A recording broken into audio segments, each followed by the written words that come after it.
Thank you very much. The Committee on Natural Resources Committee will come to order. The Committee on Natural Resources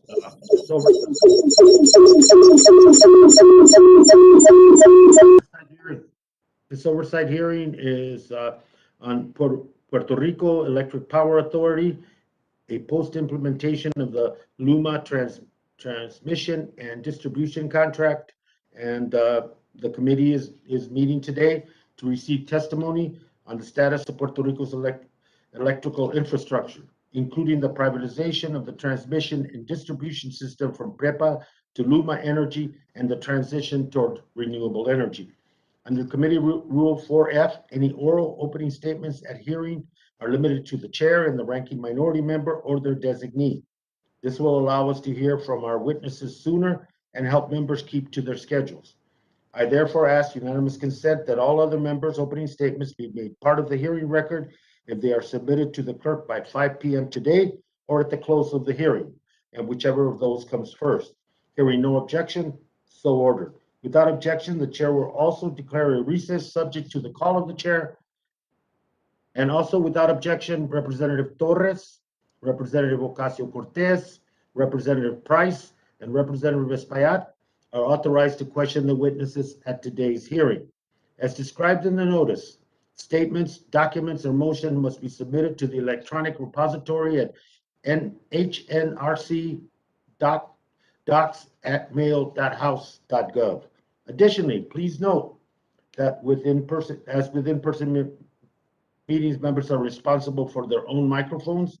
As with our in-person meetings, members can be muted by staff only to avoid inadvertent background noise.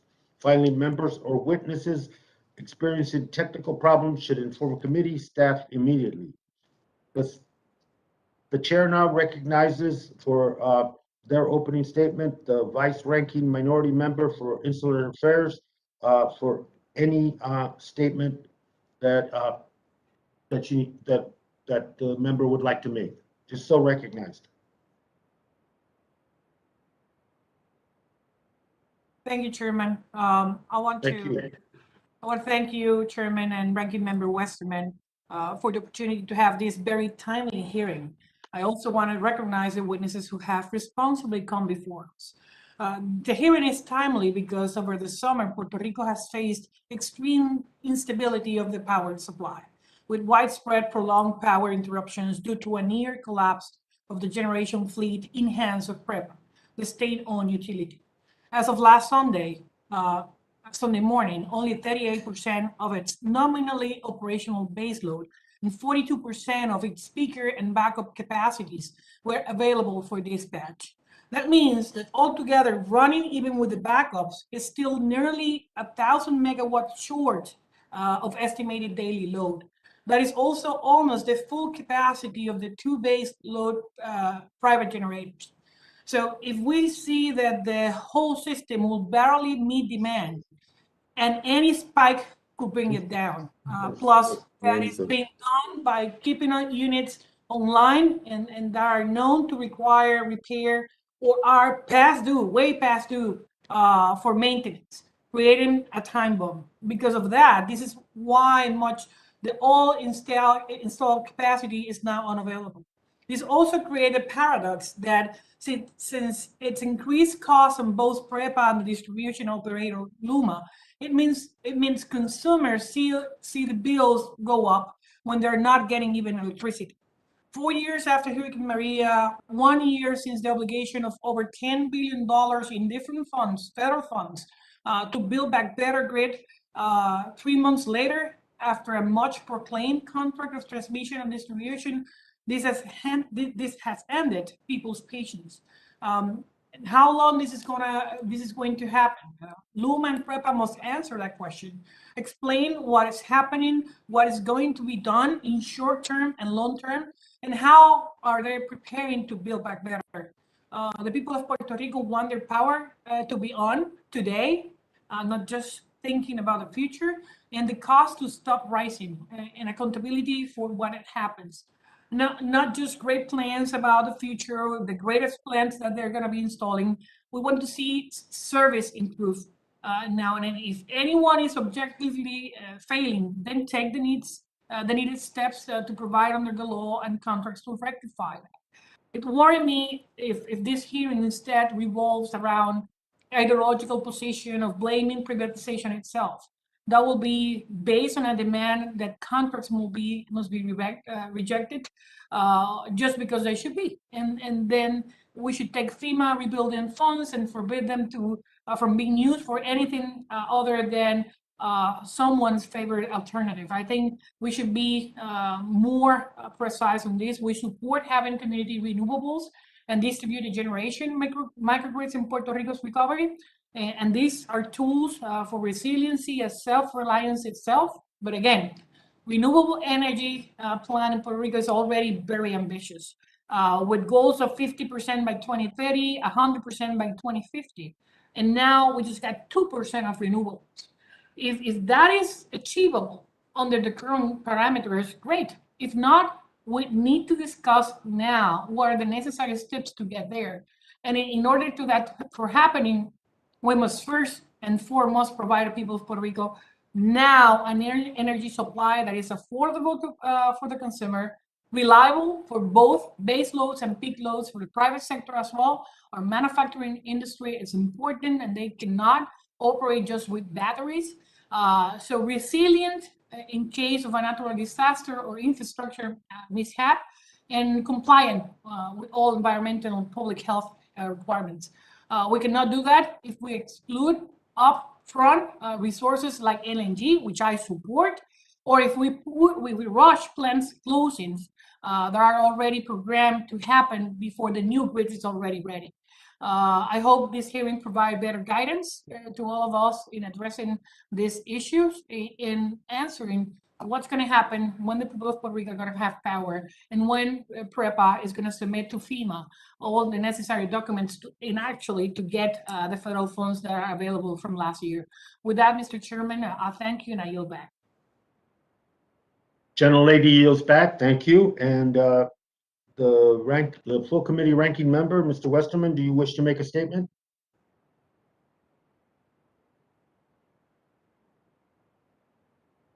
Hearing no response, let me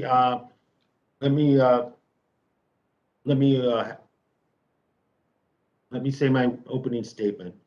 You know, the committee is meeting today to hear from a number of witnesses regarding the status of privatization of management of Puerto Rico's electric grid from the Puerto Rico Electric Power Authority, PREPA, to LUMA Energy. We will also hear about the authority's plans to spend an estimated $9.5 billion of federal cost share for the reconstruction of the island's electrical infrastructure, which was destroyed by Hurricanes Irma and Maria almost exactly 4 years ago.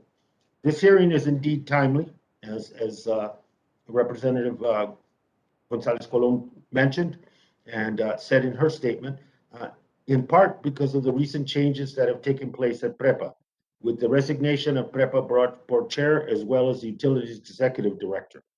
It is more likely the case than not that these changes in PREPA's leadership were due to a recent spate of widespread power outages on the island that has understandably left the island residents very angry, especially since the LUMA contract was supposed to improve service. Why are so many power outages happening now, and what are their causes? Are they because of lack of maintenance at the power generation plants, or because of poor vegetation control or lack of proper consultation with PREPA by LUMA on proper load management? Do these and other problems stem from the shortage of experienced workers at LUMA, who know the system and can anticipate where the hiccups are likely to occur? We intend to receive answers to these and other questions. I am hopeful that many of them can be answered today from our diverse group of witnesses, including representatives of the Puerto Rico Energy Bureau, which is tasked by law with overseeing operations at PREPA, including the LUMA Managed Transmission and Distribution System. The last time this committee held a hearing on PREPA, I said that my primary goal was to determine the best way to guarantee that PREPA can be rebuilt so that it withstand future extreme weather, provide the people of Puerto Rico with reliable inexpensive power and prevent the displacement of its workers. In many ways, this remains my chief concern as we convene this hearing today. When I visited Puerto Rico 2 years ago and met with PREPA officials, I raised with them a number of concerns I heard at the time about their privatization plan. These concerns, which I also heard from various stakeholders on the island, were that their plan lacked transparency and stringent contract monitoring and oversight requirements, which are needed to instill confidence in the process. In many ways, I'm still hearing those same concerns expressed today.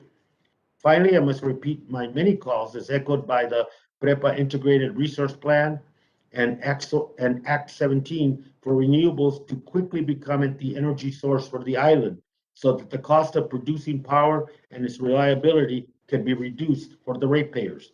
Even though Puerto Rico Act 17 calls for PREPA to increase its renewable portfolio by 40% by 2025, 60% by 2040, and 100% by 2050, ongoing foot dragging in the implementation of the law, as well as the IRP, made it unlikely that these renewable energy goals will be met. PREPA and LUMA need to move more aggressively to comply with IRP and Puerto Rico law. If they don't, the people of Puerto Rico are going to pay the price. I regret that LUMA backed out at the last minute from our oversight hearing on coal power plant on the island a few months ago. Attending today was the right decision. I want to thank our witnesses for being here, and I look forward to hearing the testimony, and I yield back. Let me now turn to our witnesses, and I will introduce each witness. Let me remind the witnesses that are under our committee rules, they must limit their oral statements to 5 minutes, but their entire statement will appear in the hearing record. When you begin, the timer will begin and it will turn orange when you have 1 minute remaining. I recommend that members and witnesses join remotely using grid view so that they may pin the timer to their screen. After your testimony is complete, please remember to mute yourself to avoid any inadvertent background noise, and I will also allow the entire panel to testify before questioning begins. The chair now recognizes our first witness, Mr. Fernando Gil, President, Puerto Rico Electric Power Authority, PREPA Governing Board. Mr. Gil, welcome, and the time is yours. You're recognized, Mr. Gil.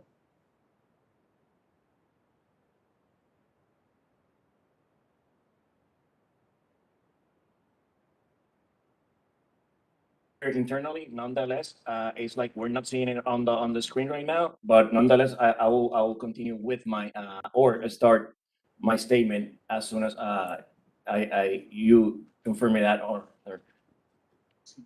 I can see you, sir. Okay, sir. So if I can start right now, I will. And thank you, Mr. Chairman. For 5 minutes, sir.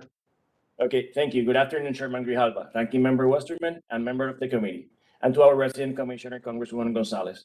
Thank you for the opportunity to appear before you today to discuss the status of the ongoing transformation of the Puerto Rico Electric Power Authority and Puerto Rico Electric Grid. So you know, my name is Fernando Hill, and I'm recently appointed Chairman of PREPA Governing Board, alongside his engineer, Josue Colon Ortiz, who was appointed Executive Director on September 29 of 2021.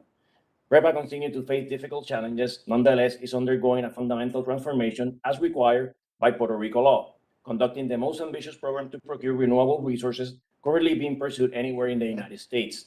At the same time, PREPA has transitioned to its management agent, LUMA, the responsibility for operation and maintenance of its transmission and distribution systems in accord with the mandates of Act 17. We're making changes intended to improve our performance, and among these are senior level management change, power plants needs assessment, and asset management strategies, among others. The recent transition of PREPA transmission and distribution system to LUMA was complex. It requires the transfer of large number of employees from PREPA to LUMA and the cutover of billing systems and call centers. LUMA took over the transmission and distribution system along with the generation dispatch on June 1st, according to plan. Unfortunately, there have been system problems since the transfer. Among these were substation fires caused by failure of outmoded equipment and other customer outages that were not related to the transition. I should stress that no PREPA employee who was in good standing as of June 1st was terminated because of the transition. All PREPA employees whose functions were being transferred to LUMA under the agreement were either given the opportunity to move to LUMA or being in agencies in the government of Puerto Rico. Prior to the transition of PREPA, PREPA had 5,321 employees. As of June 8, LUMA recruited around 1,190 PREPA employees, and currently PREPA staff is of 1,260.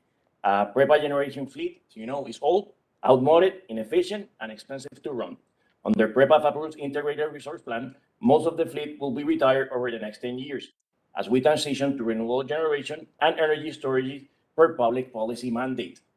PREPA suffered a large number of generating facilities outages in late August and through September. They had a variety of causes, but many has to do with the advanced age of our fleet. PREPA's new baseload units are 25 years old, and the rest average is 40 years old. PREPA's ability to expend funds of maintenance and upgrades has been constrained by debt restructuring process as Title III of PROMESA, liquidity challenges, and the need to address damages resulting from hurricanes and earthquakes. The execution of maintenance and repair work has also been affected by the measures required in response to COVID-19 pandemic. The most significant outage involved the Costa Sur generation station on August 22nd. A transmission line fault led to voltage fluctuations that affect generating facilities in the south, including Costa Sur. Those fluctuations forced Costa Sur Unit 6 offline and damaged a steam turbine rotor. Repairs took several months. It will take several months, and Costa Sur Unit 5 suffered a rupture in its boiler, and it was taken out of service on September 13 for repairs. Welding works for repairs and subsequent steam line failure was completed early this week. The Palo Seco generating station had experienced several events. Unit 3 suffered boiler ruptures on August 31st and September 6th and was limited over September 25th and 26th weekend due to the malfunctions of the cooling tower system. This unit tripped again on September 27th due to a broken economizer. The Unit 3 repairs have been completed, and Palo Seco Unit 4 was offline on September 11th and 12th because of water chemistry issues and was again offline on September 28th because of a turbine lubricating oil leak. This unit should be repaired and back in service by the end of this week. PREPA's Agri station has suffered a variety of failures. Recently, Unit 1 tripped offline due to a blockage in the cooling water intake system, and Unit 2 was limited due to the same event, as well as issue with a regulator valve. In 2019, PREPA installed combustion turbines at Palo Seco that were briefly operated under a temporary emergency waiver granted by the Environmental Quality Board following the January 2020 earthquakes. Unfortunately, PREPA could not run those turbines last month to make up for the loss of other units because it awaits a clearance from the Environmental Protection Agency, and we can stress enough the need for the EPA to act soon on this. Fortunately, during the late August and September, private operating facilities were generally available. As required by FEMA, the Puerto Rico Central Office for Recovery, Reconstruction, and Resiliency, 4.3, PREPA and LUMA have developed an updated 10-year plan for the repairs and renewal of Puerto Rico electric grid, as well as generation dams and irrigation facilities. The first version of this plan, submitted on December 7, 2020, updated versions will be submitted every 3 years. Over the past 5 months, PREPA has advanced a large number of projects through the early stages of FEMA and Core 3 review and through the required Puerto Rico Energy Bureau approval process. With these approvals in hand, PREPA and LUMA issue tax orders for architectural and engineering designs work that will fit into project approval submittals. Of the roughly 10.7 billion that has been obligated under FEMA programs, PREPA is responsible for generation, dams, hydroelectric, and irrigation projects involving investment around $2.5 billion. Around $900 million has been identified for generation projects and nearly $1.6 billion for dams, hydro, and irrigation. Mr. Gill, you're a minute over. If you could wrap up, if you don't mind, sir. Sure, I will, sir. Generally, and PREPA continue to work with LUMA to implement the agreement and to support efforts to transform the Puerto Rico transmission and distribution grid. We have the goal of making our system more reliable, resilient, cleaner, and affordable, and more customer-centric. PREPA has taken a proactive approach to address and resolve the problems that have led to unacceptable numbers of outages due to its generation fleet. We are making progress in securing federal funding to support. Sir? Thank you. Sorry. No, that's okay. I would hope that, as I said earlier, I hope the witnesses understand 5 minutes. We have a lot of witnesses and we have members that have questions. And so if anything within your power to try to limit that would be great. Let me now turn to the chairman of the Puerto Rico Energy Bureau, Mr. Edison Aviles Delis. Sir, you're recognized. Thank Yes, you. good afternoon, Chairman Grijalva, Ranking Member Westerman, Congresswoman Gonzalez Colon, and distinguished members of the committee. My name is Edison Aviles Delis. I am the chair of the Puerto Rico Energy Bureau. On behalf of the PREP, I appreciate the opportunity afforded to present our views regarding the implementation of the LUMA transmission and distribution contract. The PREP was created in 2014 by Act 57, serving as a key component for the full and transparent implementation of the Act's energy reform goals. The PREP has a mandate to ensure the electric service is safe, reliable, and affordable. The T&D system in Puerto Rico is now operated and maintained by LUMA under the operation and maintenance agreement entered by PREPA, the P3, and LUMA in accordance with Act 120. The T&D agreement is implemented with the oversight from the P3 authority, PREPA, and the PREP. Act 120 safeguards the powers of the Energy Bureau regarding energy matters, as well as its authority to regulate, supervise, and ensure compliance with the energy public policy of Puerto Rico, including, but not limited to, matters related to the T&D agreement. Since the last time the PREP testified before this committee, the PREP has undertaken an extensive review of the plan proposed by LUMA. The PREP's responsibility is to ensure these plans improve the delivery of electric service and increase the resilience of the electric infrastructure against future weather events. PREP is working to ensure the use of the federal reconstruction dollars assigned to Puerto Rico is aligned with the requirements and targets imposed by our energy public policy. During the front-end transition period of the T&D agreement, the PREP extensively evaluated LUMA's plan that included opportunity for public participation and wide dissemination through the PREP's YouTube channel. This evaluation resulted on approval that carries specific conditions that LUMA needs to satisfy at determined intervals during LUMA's contracted period. LUMA is a certified electric service company within the PREP's regulatory jurisdiction. During the interim service period, the electric utility maintenance and operation are shared by LUMA and PREPA, where LUMA is responsible for planning, operating, and maintaining the T&D system, and PREPA is in charge of the operation and maintenance of the generation system. PREP, a strong oversight of LUMA and the electric industry in Puerto Rico, is demonstrated by the extensive range of proceedings currently underway. The PREP is working over 25 proceedings that address the significant components of LUMA responsibilities. The responsibilities as system operating includes improving system reliability, achieving sustainability, and preserving the cost effectiveness of the electric services. The federal funding made available to Puerto Rico in response to the disasters arising from Hurricane Maria is a major enabler of the rebuild of the electric grid, in which a system that meets industry standard is modern and flexible and able to integrate renewable generation, will feature the resilience required to better withstand a future weather event.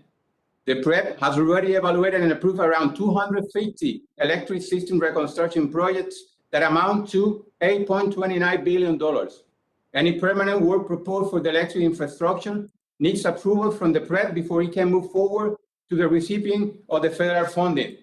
The PREP is the entity vested in Puerto Rico with ensuring that the investment made on the electric infrastructure are consistent with the energy public policy.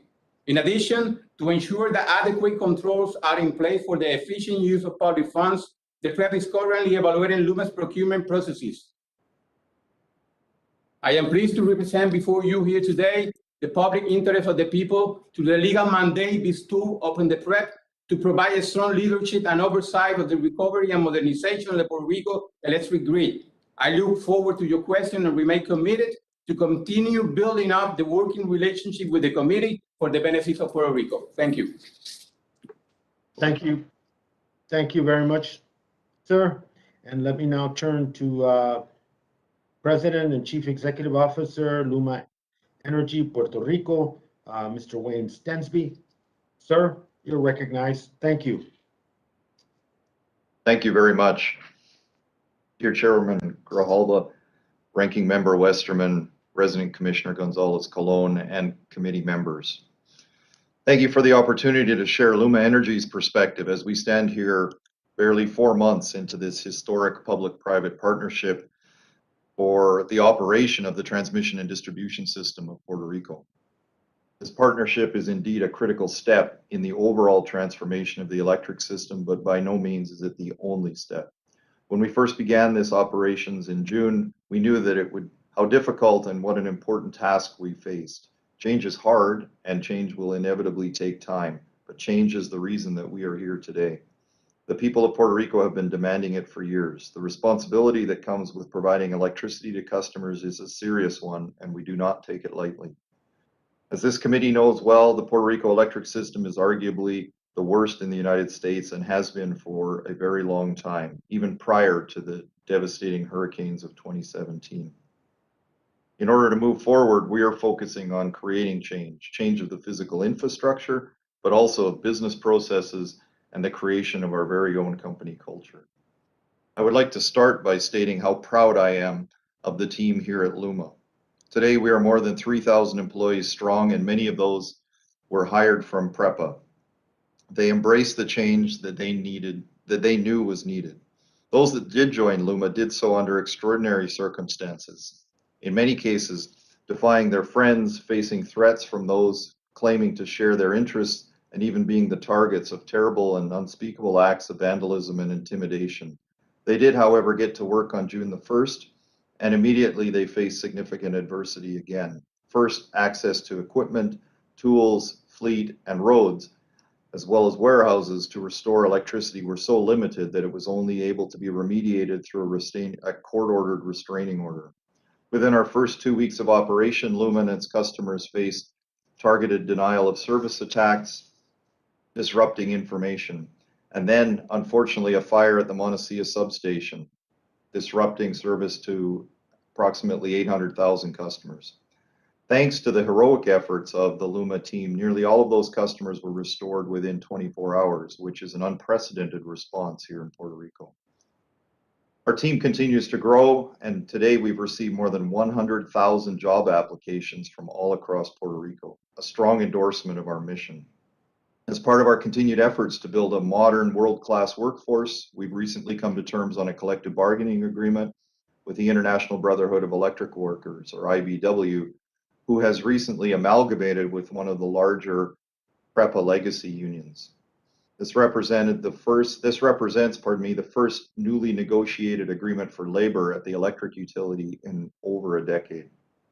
As part of our commitment to Puerto Rico, LUMA's parent companies are actively investing in economic and workforce development. The new LUMA College for Technical Training in Canóvanas represents an investment of more than $10 million by our parent companies and bringing in world-class training and workforce development for technical trades, all through an accredited education program. Our first class of line workers will be graduating from this program later this month, and we look forward to seeing the impact that this will have in our utility in the coming years. While the transformation is in its early days, we have many reasons to be optimistic. We are seeing the impact of the changes as we implement them. For example, customers are seeing the impact of solar on their rooftops. We've increased the processing speed of this application process by nearly 7 times, and we've cleared half the backlog that we inherited in June. Some of those customers have been waiting for as long as 2 years. We will be through this entire backlog in queue by the end of this year. We recently published queuing information on our website to improve the transparency of this interconnection process. We're not just focusing our efforts on outages, but we're focusing on fixing the infrastructure so that we can prevent the outages in the first place. Our rate of pole replacement over our first 4 months is more than twice what PREPA had historically managed. And we've reconnected and replaced a large number of substations and lines, many of which had not been operational since Hurricane Maria. Still, there's a lot to be done. We are heavily focused on accelerating the major capital projects that we will be managing on behalf of PREPA. There are currently about 65 projects representing nearly $2.8 billion that have recently been approved initial statements of work and are going through various stages of engineering and environmental assessments today.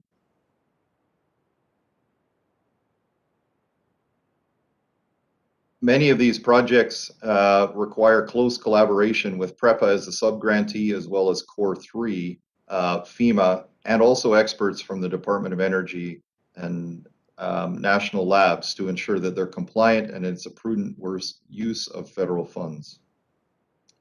With that, I'd like to thank the committee for its time and its dedication to this very important topic. As we continue to emphasize, LUMA is here to be a transparent, accountable partner that will deliver improved customer service, increased emergency preparedness, and a safer, more effective workforce, supporting the overall economic recovery and growth of Puerto Rico.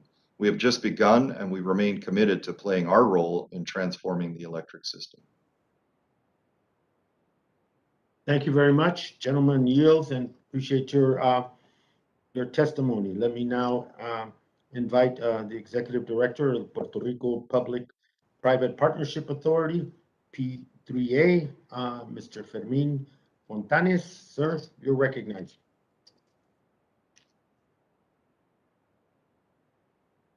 Good afternoon, Chairman Grijalva, Ranking Member Westerman, Congresswoman Gonzalez Colon, and committee members.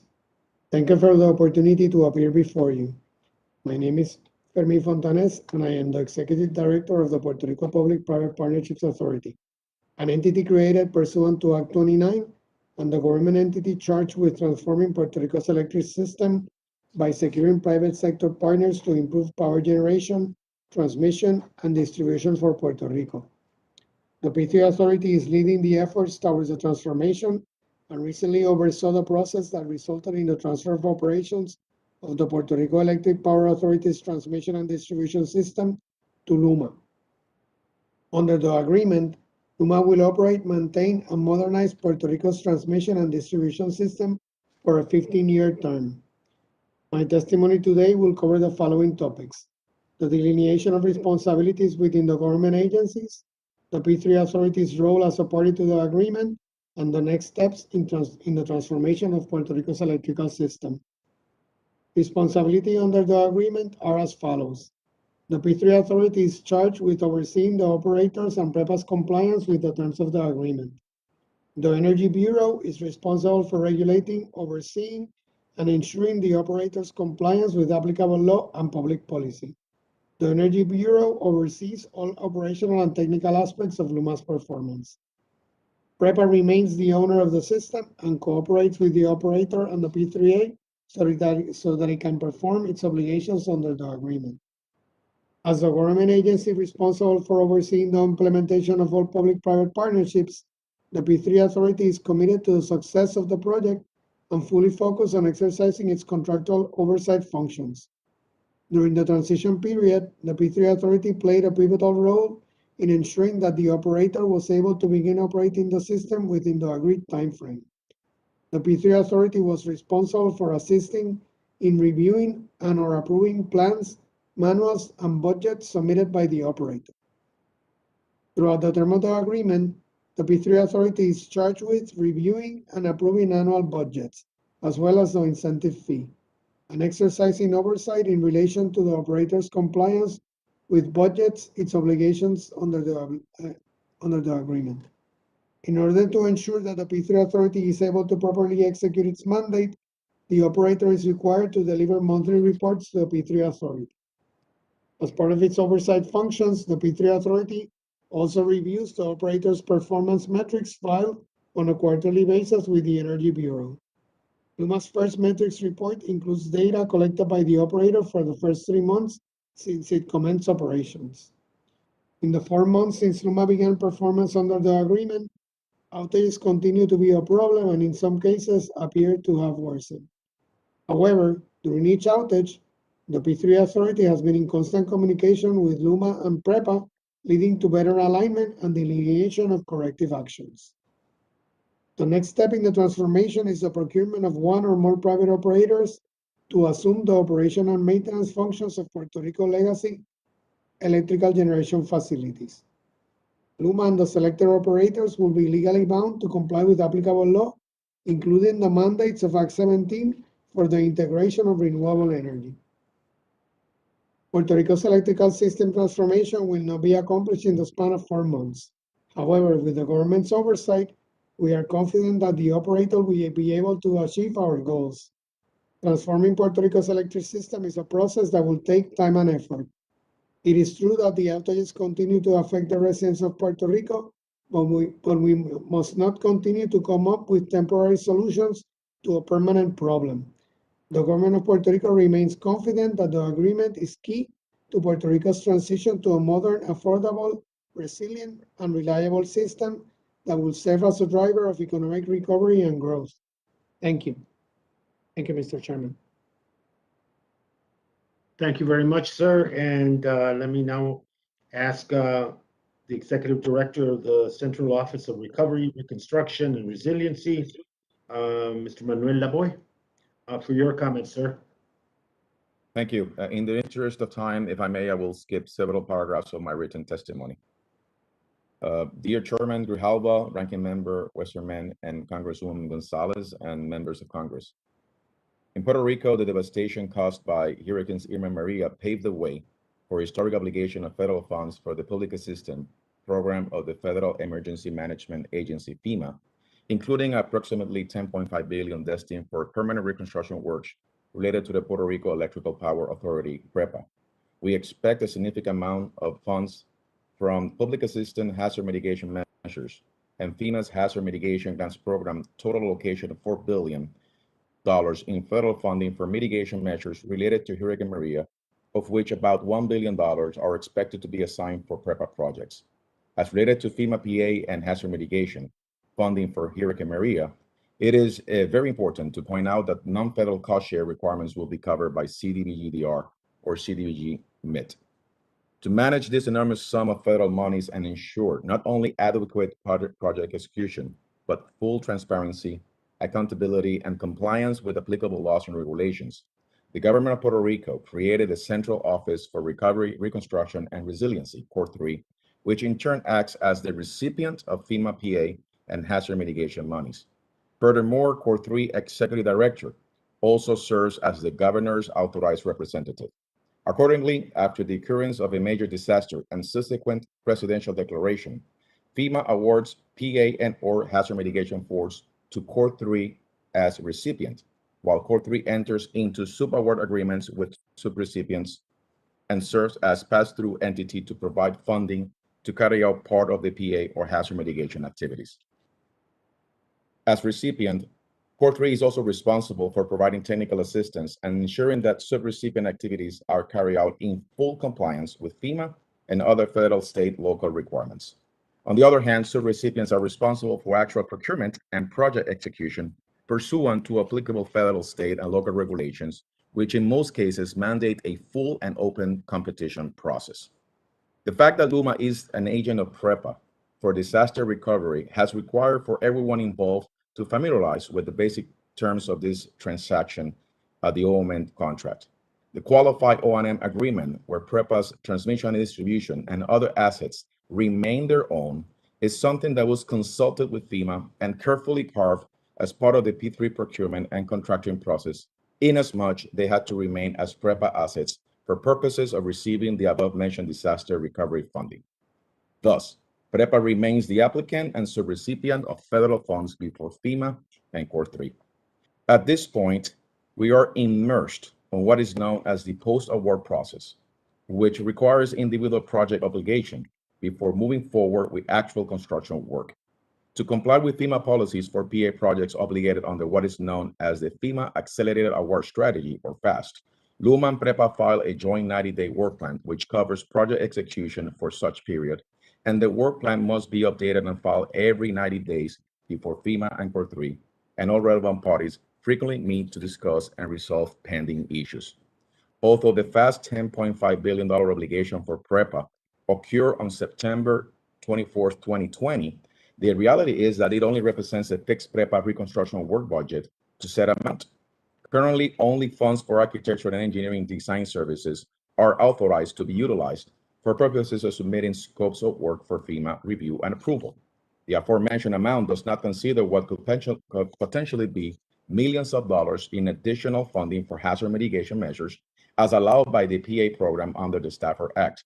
We are currently working with FEMA, PREPA, LUMA to address pre-construction disbursements, hazard mitigation evaluation and budget allocation for PREPA projects under the FAST obligation, and several other issues surrounding this post-award process, including those related to the evaluation and compliance with FEMA environmental and historic preservation requirements, which in turn concerns several federal regulatory agencies. At this stage, another key player, known as the Puerto Rico Energy Bureau, our independent state regulator for all energy-related matters, is deeply involved in the reconstruction process inasmuch prior approval of every single project in the pipeline must be approved by the regulator to ensure consistency with the applicable state laws and regulations. While most damages caused by Hurricane Maria were on the transmission and distribution system, including buildings, poles, substations, transmission lines, and other assets, which is in turn represented in the distribution of the $10.5 billion FEMA obligation for permanent work, there are also several projects to be funded under FEMA PA and hazard mitigation programs that will impact generation assets. Furthermore, yet to be completed obligations related to the 2020 earthquakes disaster are sure to positively impact the generation side of PREPA's operations. Our mission at Core 3, as recipient and administrator of the FEMA PA and hazard mitigation funds, and our inherent responsibility over efficiency, compliance, and transparency of the federal funds flowing to the subrecipients is to provide all the technical assistance required for LUMA and PREPA in furtherance of the obligation and execution of the recovery and reconstruction projects. Current projections show that procurement and a number of impactful projects should begin during 2022. Moving forward, we expect to continue improving disbursement processes and collaborating with all relevant parties and other federal agencies to build back a better, more resilient Puerto Rico energy infrastructure. Thank you. Thank you. And let me now recognize Ms. Ruth Santiago, Community and Environmental Attorney. The floor is yours. Time is yours. You're recognized, Ms. Santiago. Thank you. Good afternoon, Chair Grijalva and all. I am about to find my statement.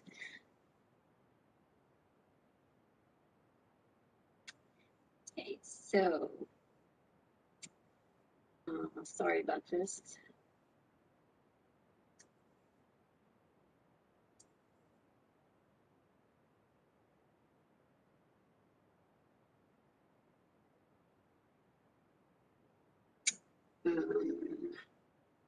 For some reason, I can't find it. Sorry about that.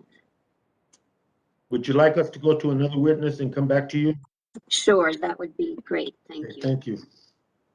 Let me now recognize Professor Agustin Irizarry, Professor Electrical Engineering, University of Puerto Rico. Professor, you're recognized for 5 minutes. Thank you. Thank you. Dear Chair Grijalva and members of the House Committee on Natural Resources, I appreciate the opportunity to testify and submit written comments on PREPA Post Implementation of the LUMA Transmission and Distribution Contract. I am Dr. Agustin Irizarry, and I have been studying and working with electric power systems in general, and the Puerto Rico power system in particular, for over 25 years. I believe LUMA Energy's operation of our electric system has been detrimental to the well-being of hundreds of thousands of residents of Puerto Rico.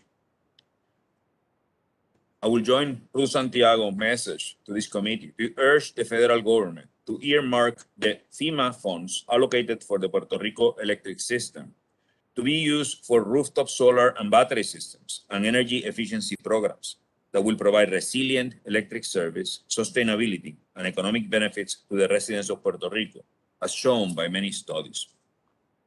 Under LUMA, we have experienced longer and more frequent outages and widespread problems with severe voltage fluctuations. LUMA publishes on its website, under Service Interruption, a table indicating the number of clients without service, updated every 10 minutes. Note that the client is a meter, not a person, Thus, the number of people without electricity is 3 to 4 times the numbers of clients without electricity.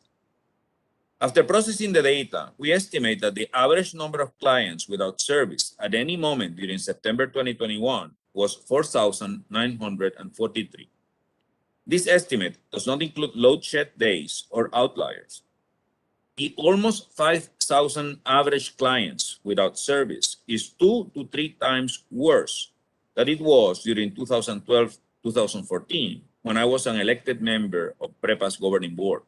By then, the average number of clients without service on an ordinary day was between 1,500 and 2,000. And service is also much worse than it was compared to the period directly prior to LUMA's takeover of the system. According to reliability indices filed by LUMA with the Puerto Rico Energy Bureau, the time it takes to restore electric service after an interruption has increased significantly in all regions of the island under LUMA. The average system-wide time to restore electric service after an interruption increased from 2 hours and 18 minutes during March, April, and May 2021 with PREPA to 5 hours and 23 minutes during June, July, and August 2021 under LUMA. Why is this happening? I believe the problem fundamentally stems from a shortage of skilled and experienced workers. On June 1st, 2021, 3,119 PREPA workers were transferred to other government agencies. How many linemen has LUMA hired to replace the ones that left? How well trained are these workers? How much experience, if any, did they have with the Puerto Rico electric system prior to June 1st? We do not know the answer to these questions, even though the Puerto Rico legislature asked LUMA weeks ago. LUMA refused to answer and went to court to not answer. All courts in Puerto Rico, including the Puerto Rico Supreme Court, have ordered LUMA to answer. We are still waiting for a resolution of the second reconsideration LUMA filed before the Puerto Rico Supreme Court. In my opinion, a well-trained workforce is the most important part of any infrastructure. Poles, conductors, switches, generators are all bought with money. People must be hired and trained, and this is a process that takes more than money. It takes well-trained people to train the newly hired, and training takes time. Human capital cannot be replaced in a few months, and in the case of specialized positions, such as power system dispatchers and high voltage linemen, it will take years of training for a person to become truly proficient. Is the lack of well-trained and enough people the cause of worse reliability and voltage surges? I believe it is. I am part of the Queremos Sol multi-sectoral coalition of Puerto Rican community, environmental, and labor organizations that put forward in 2018 a policy proposal for the renewable energy transformation of Puerto Rico's electrical system under a reformed public ownership model.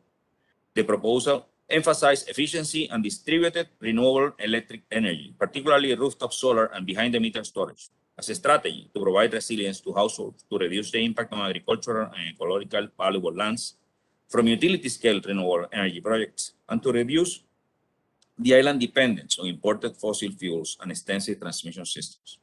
In early 2021, we completed a study where we used advanced modeling tools to make detailed simulations of the electrical grid and model, probably for the first time, most of the distribution system. We used data obtained from PREPA to perform an in-depth modeling of scenarios with increasing penetration of renewable energy, up to 75%, with over half of that from residential installations of total electricity consumption by 2035. Our study shows that a grid with distributed generation based on rooftop solar and storage for homes and businesses can operate safely and reliably, saving money and stabilizing prices. The distribution system can support high levels of penetration of such systems with minimal investments. In conclusion, for the reasons summarized in this testimony, we urge the committee to investigate PREPA's agreements with LUMA Energy, and in particular, the lack of trained personnel to properly operate the electric system. We request that the House Committee on Natural Resources include an inquiry on the status of FEMA funds for Puerto Rico electric system work to ensure that the funds are used in a cost-effective manner to provide affordable, distributed, renewable, and resilient electric energy for Puerto Rico. Thank you. Thank you. Gentleman yields. Let me now return to Ms. Santiago. Yes. You're recognized for 5 minutes. Thank you. Thank you, Chair Grijalva, and hello again. Good afternoon. On behalf of the Puerto Rico and stateside groups joining in this testimony, we appreciate the opportunity to testify on the PREPA Post Implementation of the LUMA Transmission and Distribution Contract. The groups joining in this testimony have substantial concerns with both the LUMA operation of the electric system and the control that LUMA wields over federal funds for electric system work in Puerto Rico. We ask this committee to investigate the LUMA contract and to urge the federal government to earmark the FEMA funds for on-site and rooftop solar and battery systems and similar alternatives that will provide life-saving electric service to the residents of Puerto Rico.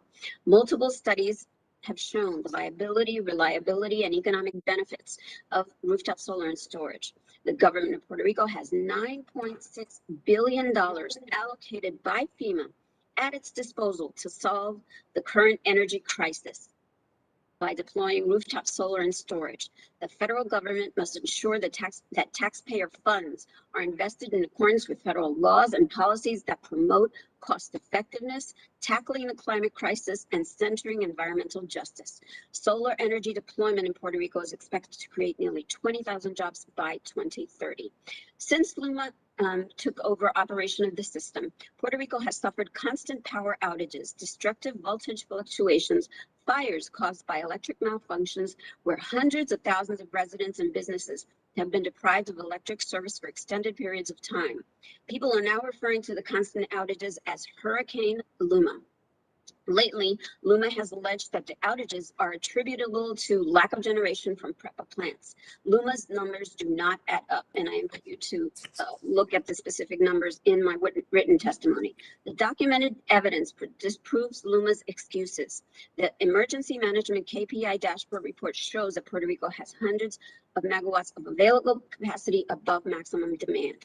Under the contract, LUMA is responsible for determining which plants inject or dispatch energy into the T&D system. The malfunction of part of the PREPA fleet still leaves enough generation available to supply demand. Another alternative that LUMA has to avoid outages is to work with large customers to use their own generation units, totaling about 234 megawatts. That's additional to what's in the PREPA system. Why has LUMA failed to dispatch the available PREPA units or use demand response alternatives? Does the fact that dispatching peaker units increases costs have something to do with LUMA's decision? Does the fact that the government of Puerto Rico has asked FEMA to fund new gas plants or plans to sell the plants to private investors have anything to do with not dispatching the existing units? PREPA's maintenance budget has been decreasing in the past few years. We asked the Commission to investigate the role of the FOMB, which controls PREPA's budget. LUMA is even delaying interconnection of rooftop solar from the few residents that can afford them, which could also contribute to alleviating energy demand and thus reduce the incidence of outages. The investment by PREPA of federal funds for rooftop solar and storage achieves three goals. One, to access energy resilience, equity, and justice, especially for lower income sectors. Two, establish a uniform procedure where the public corporation can, with local talent and organized communities, accelerate renewable energy deployment. And three, break the cycle of repeated destruction and reconstruction of the transmission system that often disrupts service and avoid the waste of taxpayer funds on transmission that will be devastated by future hurricanes. Because PREPA is in bankruptcy, FEMA funds are the only viable way to achieve renewable energy goals and accessible electric rates. Financing PPOAs with PREPA as a credit counterparty would entail prohibitively high interest rates and costs. The Stafford Act requires FEMA to determine the cost effectiveness of projects, reduce the risk of or increase the resilience to future damage, hardship, loss, or suffering. The electricity crisis manufactured by LUMA and the government of Puerto Rico not only inflicts economic costs, it can also cost lives. The LUMA contract grants LUMA control over federal funds and points to conflicts of interest and potential self-dealing by LUMA. Lastly, we urge the committee to investigate the LUMA contract and the role of FOMB in its imposition and in the electric crisis.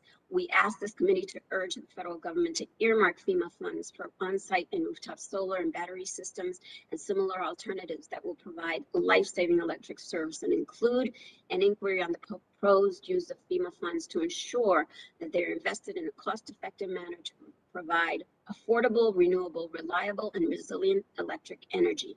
The use of the historic amount of funds allocated for the electric system will determine the viability of Puerto Rico for generations to come. Thank you.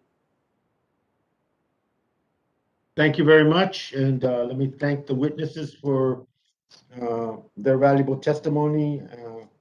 And now turn to the members of the committee for their questions, comments. I will forego my initial questioning and turn to my colleague, the chair of the Insular Affairs and Vice Chair Committee, Mr. Sablan. Do you recognize for 5 minutes if you have any questions? Yes, I do, Mr. Chairman. Thank you very much. I cannot seem to find Mr. Fernando Gil on my screen. Is Mr. Gil, are you with us, sir? Yes, sir. As I mentioned, we had like technical difficulties in my testimony too. That's why we're basically navigating without like any type of Can you hear me? visibility. Can you hear me? I can hear you. I can All hear right, you, sir. thank Can you hear me? Thank you. Yes, I can. Thank you. And please, let's be mindful of my 5 minutes. Mr. Gil, what involvement have you had in, and what specific actions have you taken to ensure FEMA and CDBG monies are invested in full alignment with the President's climate goals and Puerto Rico's pro-renewables public policy? And who do you believe is responsible for the persistent delays in the flow of funds? And what congressional actions do you think could help? 3 questions in one. Okay. Thank you. Congressman, thank you for the question. For what I grasp about it, actually, in terms of like the CBG funding, right now we have the Department of Housing, which I don't manage anymore or be in there anymore, has $1.9 billion authorized for it. They're working on the action plan that actually goes through a process that tends to have like community participation in order to draft the same. Regarding the FEMA funding, we have a regular oversight from also FEMA, but from the Core 3, there's a plan in place for it. And that plan complies with the IRP and all the applicable law. In order to speed up the process, we actually, within the means that we have, we can see which kinds of projects actually can be accelerated in a way, in a more speedy way, and also see which other projects that are not as visible or important in terms of IT technology and other things can run parallel to them instead of waiting for other quarters to be implemented. Well, yeah, thank you. You know,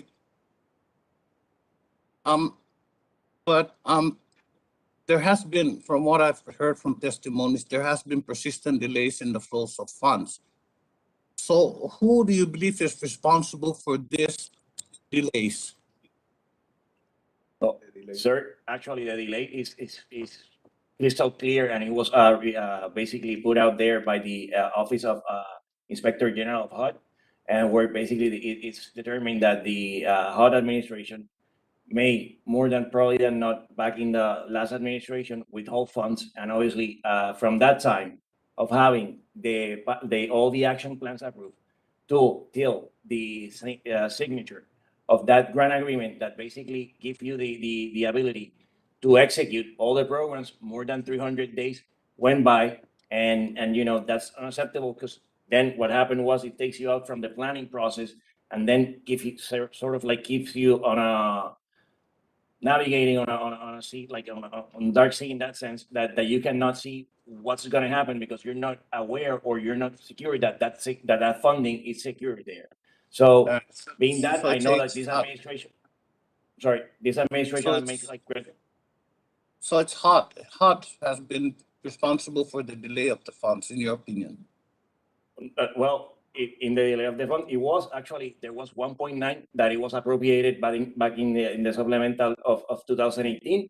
That $1.9 billion related to the power energy, the notice came out recently after the Biden administration took over.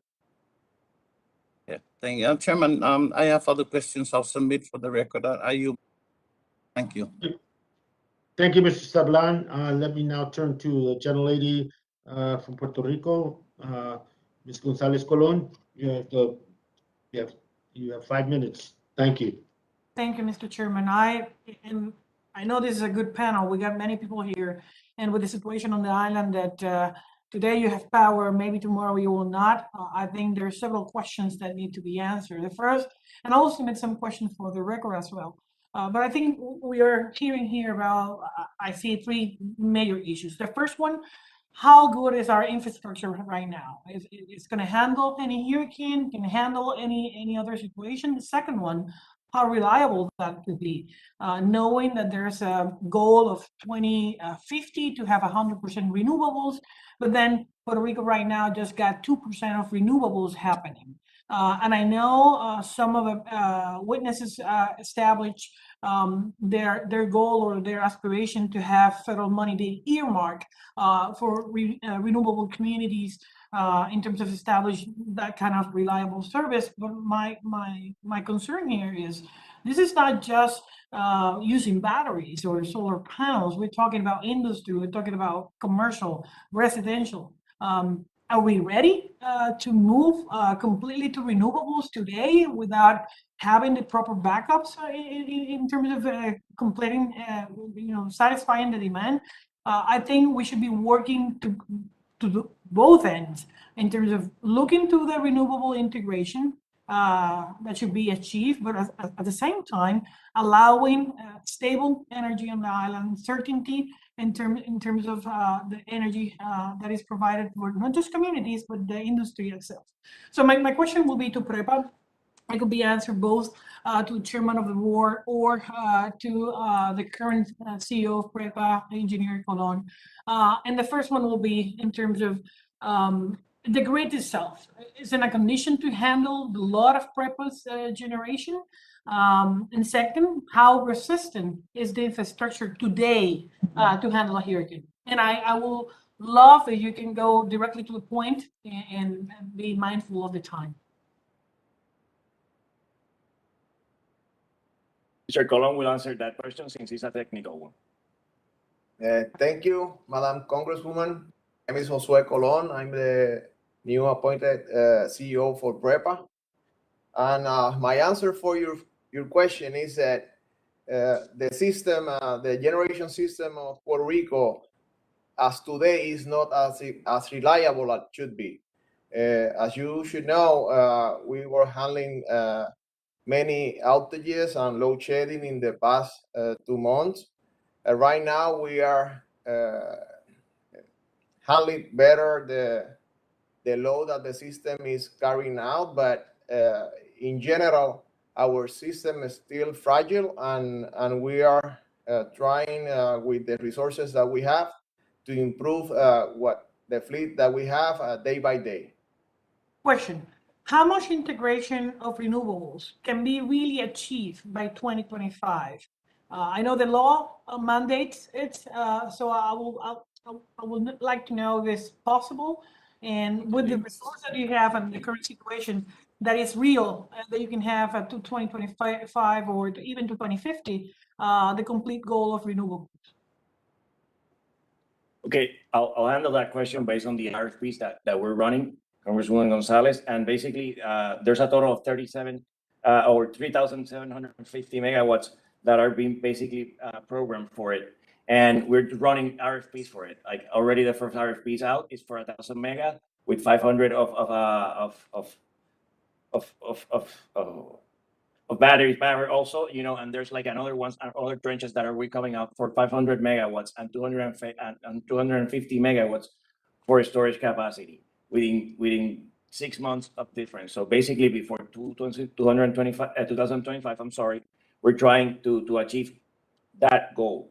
Obviously, there's other factors to consider based on the grid, and actually the new batteries that we have or the existing batteries right now, as the grid it is, our grid was designed to provide energy, not to receive it in that sense. So it's not that it's not feasible or it's not possible, but the grid as it is right now, it's not as efficient as it will be when the grid is ready. Answer me this question, yes or no. The dozen or so LNG power units proposed in the PREPA and FEMA action plan, will these in any way prevent the continuing of the conversion to renewables? Well, yeah, I'm going to answer that question. In my personal opinion, the answer is yes. Any modernization that can be accomplished to the actual fleet with new technology that use natural gas are going to help PREPA, help the system to handle better the introduction of new renewable energy sources. That is a matter of technical issues, and by sure those kind of technologies are going to be more helpful for the system to handle new injection of renewable to the generation of PREPA. Thank you. My time is up, so I yield back, Mr. Chairman. Thank you, gentlelady yields. Let me now turn to the gentlelady from New Mexico, Representative Stansberry. You're recognized for 5 minutes. Thank you, Mr. Chairman, and thank you to everyone for convening today's important hearing. I recently had the opportunity to visit Puerto Rico and Vieques and saw firsthand myself the beauty of the island and, of course, the continued impacts that the hurricanes have had on basic infrastructure, including the electric grid. In fact, numerous people while I was visiting shared that they had lived for months without electricity on Vieques in the wake of Hurricane Maria. And as we've heard this morning, many have continued to experience blackouts across the island as part of their daily lives. Access to electricity is not only a necessity, but a basic human right. Without it, medical facilities cannot operate, children cannot study, businesses cannot remain open, and daily life is disrupted in countless ways. Since LUMA took over energy transmission and distribution, residents are reporting that they are paying twice as much as mainland customers for electricity, and that power is going out 3 to 4 times a day. These blackouts affect, as we've heard this morning, hundreds of thousands of people and demonstrate the clear need to modernize Puerto Rico's electric grid and address these operational issues. This challenge is particularly acute in Puerto Rico in large part because it is an island, but is also a challenge that communities across the US are facing. In fact, just last year, we saw in Texas as a downed electric grid affected millions who had no heat and water for days in the wake of a major storm. The need to modernize our grid across the US has reached a major inflection point in terms of ensuring the safety and well-being of our communities and meeting the moment of our clean energy revolution and addressing climate change. That's why in New Mexico, I worked with colleagues on both sides of the aisle to help pass a bipartisan grid modernization bill just this last year, because modernizing our grid is both a humanitarian issue and a necessity for tackling climate change.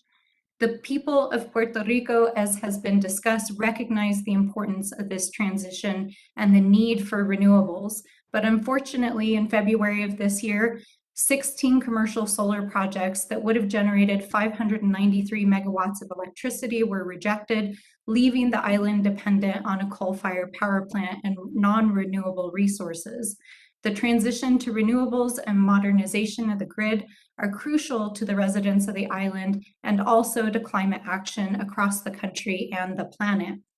As the devastation of Hurricane Maria has demonstrated, and as the world watched, we know that the federal government did not respond and act in good faith, and we're still seeing those impacts today. And I believe it is the federal government's responsibility to ensure that our communities are safe and their basic needs are met. And so I believe it is our responsibility to not only, as Congress, conduct oversight, but to also support the needs of Puerto Rico and the communities in addressing these issues. The people of New Mexico and my district stand united with the people of Puerto Rico in demanding energy justice and grid modernization and the social, economic, and environmental imperative of doing so. And with that, I would like to just take a moment to ask a question of Mr. Gill. Mr. Gill, thank you so much for being here today. It appears, and as was just asked, the Fiscal Oversight and Management Board recently voted to reject this 450 megawatts of solar projects and has recently stated that it may reject up to 1,000 megawatts of renewable projects that are currently being teed up. Combined with the other challenges that we've heard this morning in terms of providing electricity, it's clear that the system is in dire need of modernization. We've heard from a few of the witnesses this morning, but can you please share with us, one, what you believe can be done, what is needed to bring these renewables online and transition the grid to a more stable and resilient power system, and how the federal government, especially as we are working right now to pass an infrastructure and reconciliation bill, can help and support Puerto Rico as and the utility as it is embarking on building a more resilient grid. Thank you, Congresswoman, for that question. And from the complexity of it, obviously, I mean, there's had been like process that they started back in 2012, and around almost like the same amount that we're putting out there for renewable energy, more than 3,000 megawatts, was supposed to be already built. You know, things happened that they took away those. Actually, in these, like recently, we submit to the FOMB around 150 megawatts only that they were requested that they comply with our MTRs, and also they also were the amount that the grid as itself can resist right now. So answering to your question, it's something that it's not that we're saying that it cannot be done, but right now it's not feasible and it can bring some problems to the grid as it is. Nonetheless, some combination of repairs of new of the turbines that they're completely broken or they can be shaped with different sorts of power or gas. For example, changing bunker fuel for LNG will give a more sustainable and can help us obviously move into the future with a more stable generating fleet, and at the same time looking forward to comply with all the Act 17 mandates regarding renewables. Thank you. Thank you. And with that, Mr. Chairman, I yield back. Thank you. Gentlelady yields. Thank you very much. Let me now recognize Representative Whitmer for his 5 minutes. Questions, comments, sir, you're recognized. Well, thank you, Mr. Chairman. I would like to yield my time to Representative Gonzalez Colon. And thanks again, Mr. Chairman. Thank you, sir. Ms. Colon? Thank you, Representative Whitman, for yielding. I really appreciate that. My question will be to LUMA CEO now.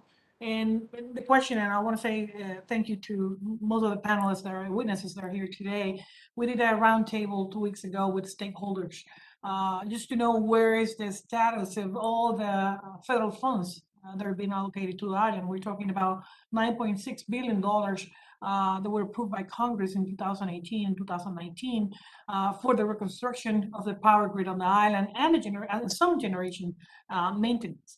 At this time, none of those funds are being used. Again, $9.6 billion. Their federal mandate, and one of the reasons for that is that FEMA just made those funds available last year. So that means that FEMA, LUMA needs to provide the scope of work to FEMA just to get an approval for that plan, and then begin those projects and receive part of the funds in a reimbursement process. I know FEMA recently changed the way to manage big projects like this to try to make them faster. And I know Core 3, the agency on the island, and PREPA are working to that end. But again, I think the short explanation I just did is one of the main concerns. Why, if we do have $9.6 billion in federal funds to get a renewable system to change the power grid, make it more resilient, and help it with the generation as well, those funds are not being used. So my question to LUMA right now will be, how long it will take LUMA to provide to Core 3 or PREPA the scope of work for the change in the breakers, transformers, and many others in the transmission and distribution area.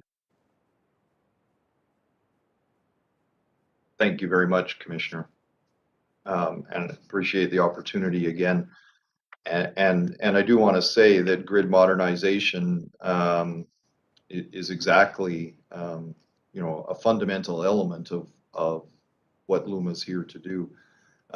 Today, we are building this pipeline of projects, and today there are 65 projects that represent approximately $2.8 billion that are presently, they have received FEMA initial statements of work, and that allows us to proceed with preliminary engineering, with hazard mitigation efforts, and with development of EHP, or environmental and historic preservation requirements.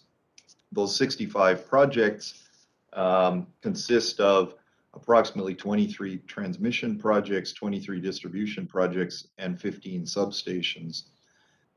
The next step is to carry out that preliminary engineering. There are 6 architecture engineering firms engaged, and we then bring back a revised or more fully developed statement of work for FEMA approval.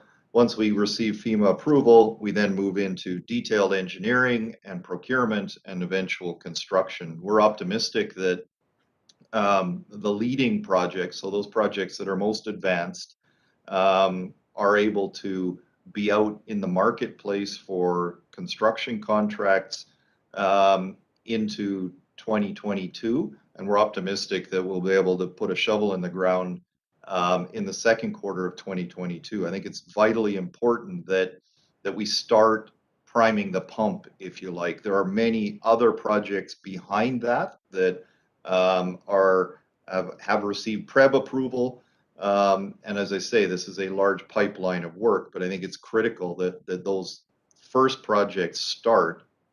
As my fellow witness from Core 3 described in his testimony, there are many complexities with regard to matching and many other. I know the complexities. What's going to be the timeline for submitting the scope of work documentation to FEMA to see the transmission and distribution funds? For those very early projects, we would hope to get those statement of works back into FEMA by the end of the year or early next. Okay, so, and you agree with me that some of the transformers and breakers can be taking 1 or 2 years of manufacturing, correct? Yeah, absolutely. Large power transformers, breakers, certainly in today's supply chain environment, often have between 6 and 18-month lead times. We are presently doing work to work with manufacturers and to develop a supply chain way, if you like, to pre-order some breakers and some transformers in order that we can better take advantage of actually getting substations into operation. My time, I want to be mindful of the time, but I just make this question to let the people know that it's not just when the documentation is going to be submitted to FEMA, is how long it will take to have 1 or 2 years of just manufacturing to get the transformers. And with that, I yield back. Okay, gentlelady yields. Let me now turn to the gentlelady from New York. Representative Velasquez, you are recognized. Thank you, Mr. Chairman. Mr. Gill, can you please expand on the outages in Monacellos and Costa Sur? Were they caused by transmission issues? Gonzalez, I would like to yield that question to the expert in this matter and the technical expert, Engineer Josue Colon. Thank you. Thank you for your question, Madam Congresswoman. The recently events that happened in the generation fleet that caused us the load shedding that happened in the last 2 months were related to some technical and mechanical problems that happened on South Coast, Unit 5 and 6. On Unit Were they 6, related to, were they caused by transmission issues? That's my question. Okay, now I understand. On unit number 6, the failure that happened on the LP pressure of the turbine, we have information that lead to that the cause initiate with a failure on a transmission line. But specifically, if we can achieve or assign that failure to the transmission line alone? No, we don't have that kind of information at this point. Mr. Gill, you make reference to Costa Sur, where in your statement you alluded about generation issues, didn't you? Yes, I did, Congresswoman, and actually it was on Okay. August 22nd, and the transmission line fault led to a voltage fluctuation that affected generating facilities in the south, including Costa Sur. Those fluctuations actually caused Costa Sur Unit 6 go offline and damaged the steam turbine rotor, as So, Engineer Jose Colon said. yes, thank you. My time is limited. Mr. Stenby, if generation is the issue, then why is taking longer to repair interruption since LUMA took over? I think we need to understand, Congresswoman, that both the transmission, distribution, and the generation system is in a very challenging and precarious state. So I don't think it's one or the other. I think it's both for sure. Some people are seeing shorter outages. Some people are indeed seeing longer outages since LUMA took over. And I did talk about some of the early In fact, during the months of June, July, August of 2021, the average time for repairs was 323 hours compared to PREPA's 155 hours last year when PREPA was managing transmission and distribution. Yes, and those are underreported statistics that we showed in front of the PREB from last year. And I did talk about some of the challenges we had in actually getting our equipment and our teams to work in June because of frankly of union blockades. But yes, we are indeed. Sir, how many linemen does LUMA currently have who are employees and not hired contractors? We have approximately 900 employees in the field that you would call the equivalent of what PREPA used to refer to as line workers. And given the current energy crisis in Puerto Rico today, are you planning to hire more? We will continue to train and we will continue to hire more. Indeed, especially for the large amount of FEMA and rebuilding work that will be required. Okay. Out of the 900 workers that you have today, how many of those had no experience working on Puerto Rico's electrical system prior to June 1st? I would say a very large portion of those have Puerto Rican experience, but I don't have the exact number now. Can you please provide the exact numbers to the committee? Yes. Sir, how many LUMA employees and executives earn more over $200,000 and how many earn over $500,000? I'm not able to provide or not going to provide salary information regarding our employees now. You are not. So, sir, do you believe in transparency?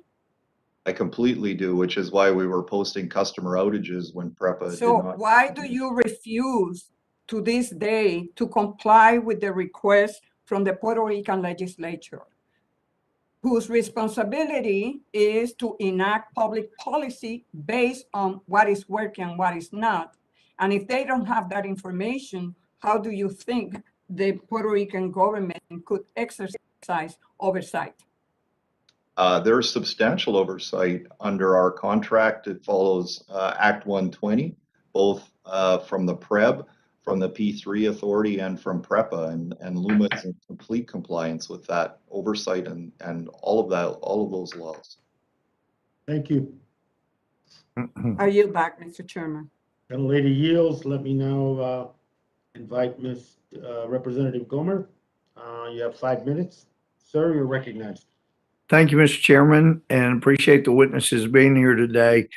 Since the Texas grid was mentioned earlier, let me point out Texas had been spending a great deal of its resources in moving toward what would be called or what is called green energy, with more solar, more windmills, and not if that's what any area relies on, there are going to be times when you don't have energy. And that means you've got to have twice as many transmission lines going from something that you know you can count on to the same users. But aside from the additional cost, the Texas grid went down earlier this year, but there had been a study previously, an analysis that indicated that Texas needed to winterize its natural gas facilities so that that would always be there. Well, Texas was so busy trying to be green that they didn't winterize what was needed in time of emergency. And so those were areas that froze up because of the winter storm. That's probably not going to be a major problem for Puerto Rico having facilities freeze up, but it does point to the fact, again, if you're relying totally on green energy, you better have standby ready to go. And Texas, unfortunately, didn't due to this pushing of more green energy without taking care of what you could rely on in a disaster. And by the way, the $2.2 billion in grants and federal loans to the green energy concave mirrors that magnified sunlight at 3 different towers. They burned up one of the towers. So in a quick, cheap way to deal with it, they quickly built a natural gas facility. So I would just encourage that for Puerto Rico's consideration. It's cheap. It helps clean up the air and can be amazingly helpful. Mr. LeBoy, I wanted to ask you, and if it's been answered, I missed it and I apologize, but how much damage remains unrepaired, unfixed, unreplaced from prior hurricanes and storms with regard to the grid or the generation of electricity? Yes. So first of all, again, as I stated in my testimony, our role as recipients and administrators is to provide the technical support to the recipient, in this case, Okay, PREPA. so you don't know. Let me ask, is there anybody that knows how much has that was damaged in prior storms in the way of generating facilities or capacity or grid that is not repaired? Anybody know? Well, if nobody knows, how do these experts? Yes, please. I'm sorry. I can offer, and perhaps Fernando Hill can chime in, but a very large, the vast majority of the FEMA funding that's been assigned for the T&D system here is a result of the storms and then the Build Back Better exercise. So I can tell you today that very little of it has been fully restored to a new and fully functioning system. That's in fact the exercise that's in front of us. Well, okay, that's what I wanted to know, and that Is it sounds me, like, Congressman? yes. Go ahead. After my name is Agustin Irizarry. Right. After about a year, around a year after Hurricane Maria, 99% of the people in Puerto Rico had electricity. It took a year or so, but the system was restored. Yep, but apparently there's still a lot of equipment and things that need to be replaced or repaired. But I mean, we have that situation here. You run out of electricity, you can get it up and going, but for the long term, it's not helpful. But thank you, Professor. It just sounds like we got a lot of work remaining to do in Puerto Rico, and I appreciate your being here. I yield back. Thank you, Mr. Gomer. Let me now invite the gentleman from Florida, Congressman Soto, you're recognized, sir. Thank you, Chairman. Puerto Rico faces major challenges. The people need reliable power. The blackouts need to stop. And we also need to work together to boost renewable and clean energy. I want to talk first about reliable power. As a brief history, Puerto Rico had a nearly totally government-run utility system, PREPA. This is an outlier. No state has a fully run government system. All states have public and private systems to encourage competition, avoid political patronage and corruption.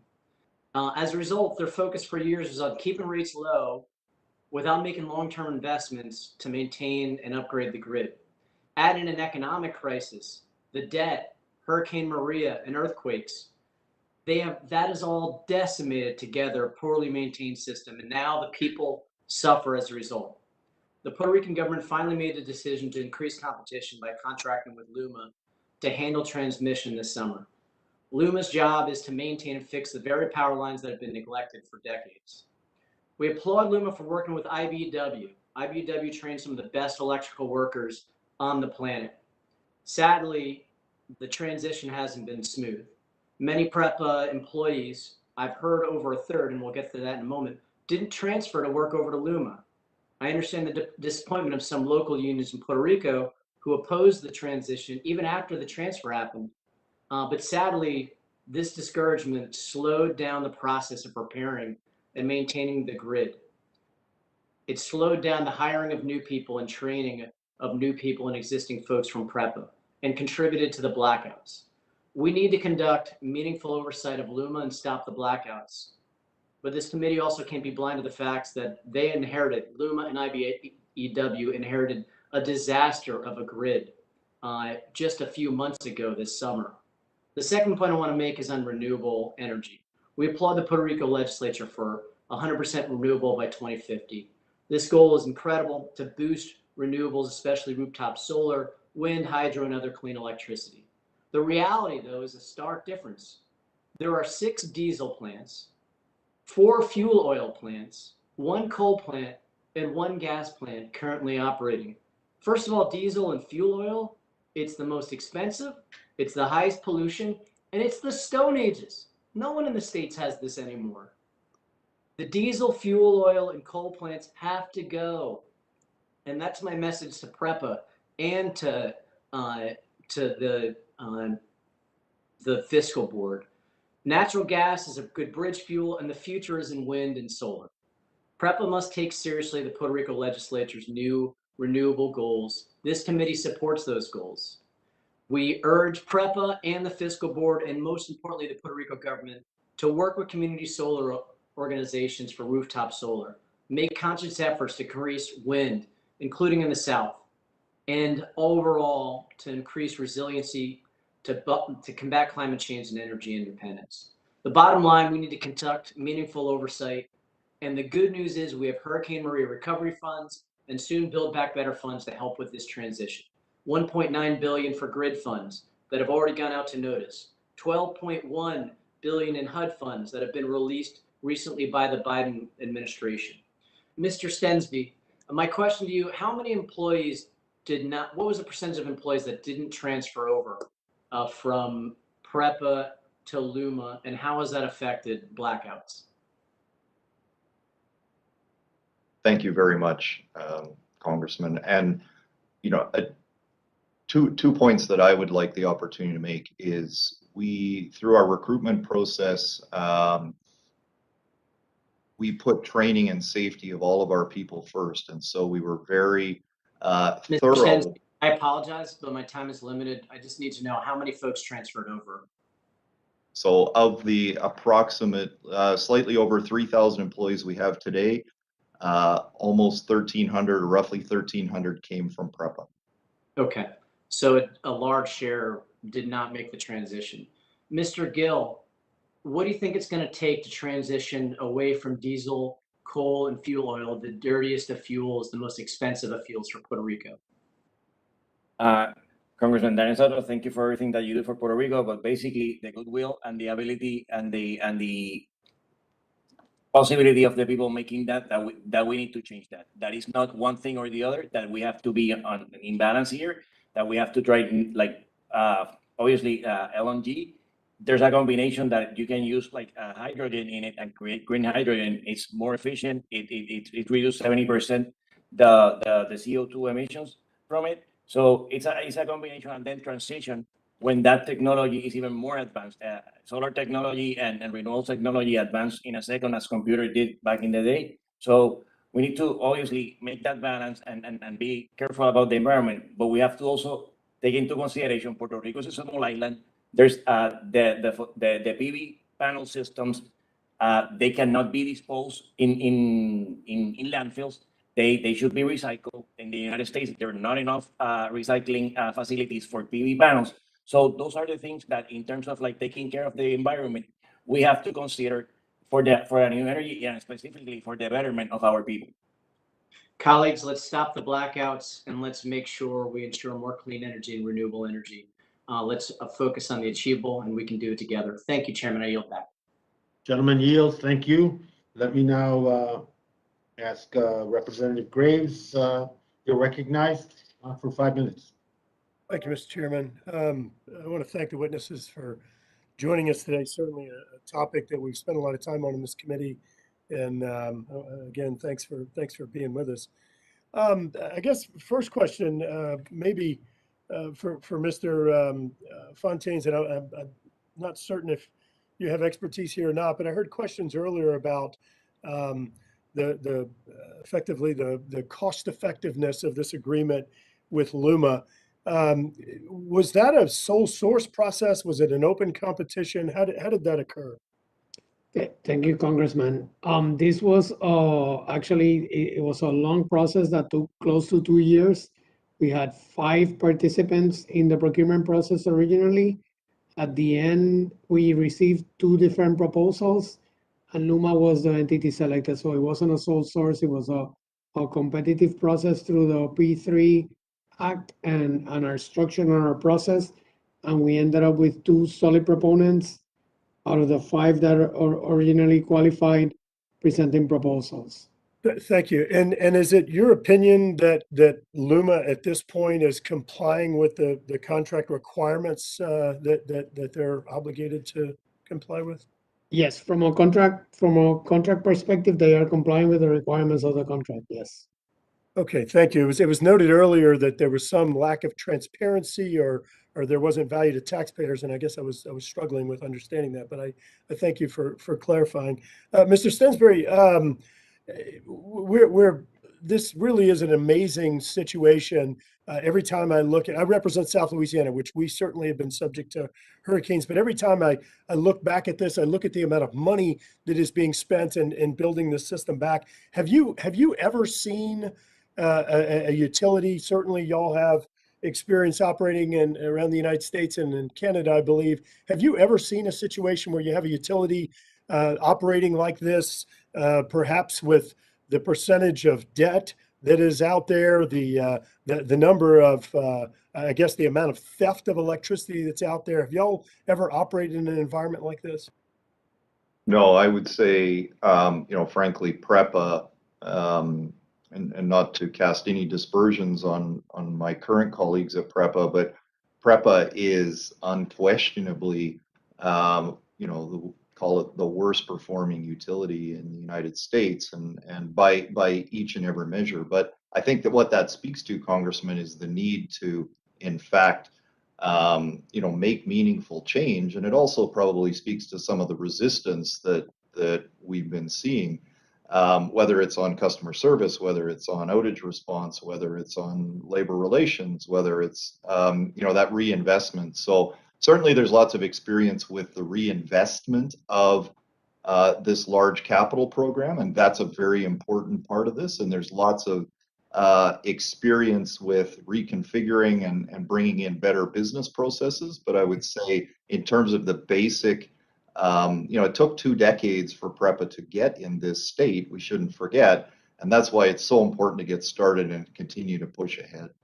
And I want to associate myself with Congressman Soto's comments about Puerto Ricans deserve electricity. They deserve better service.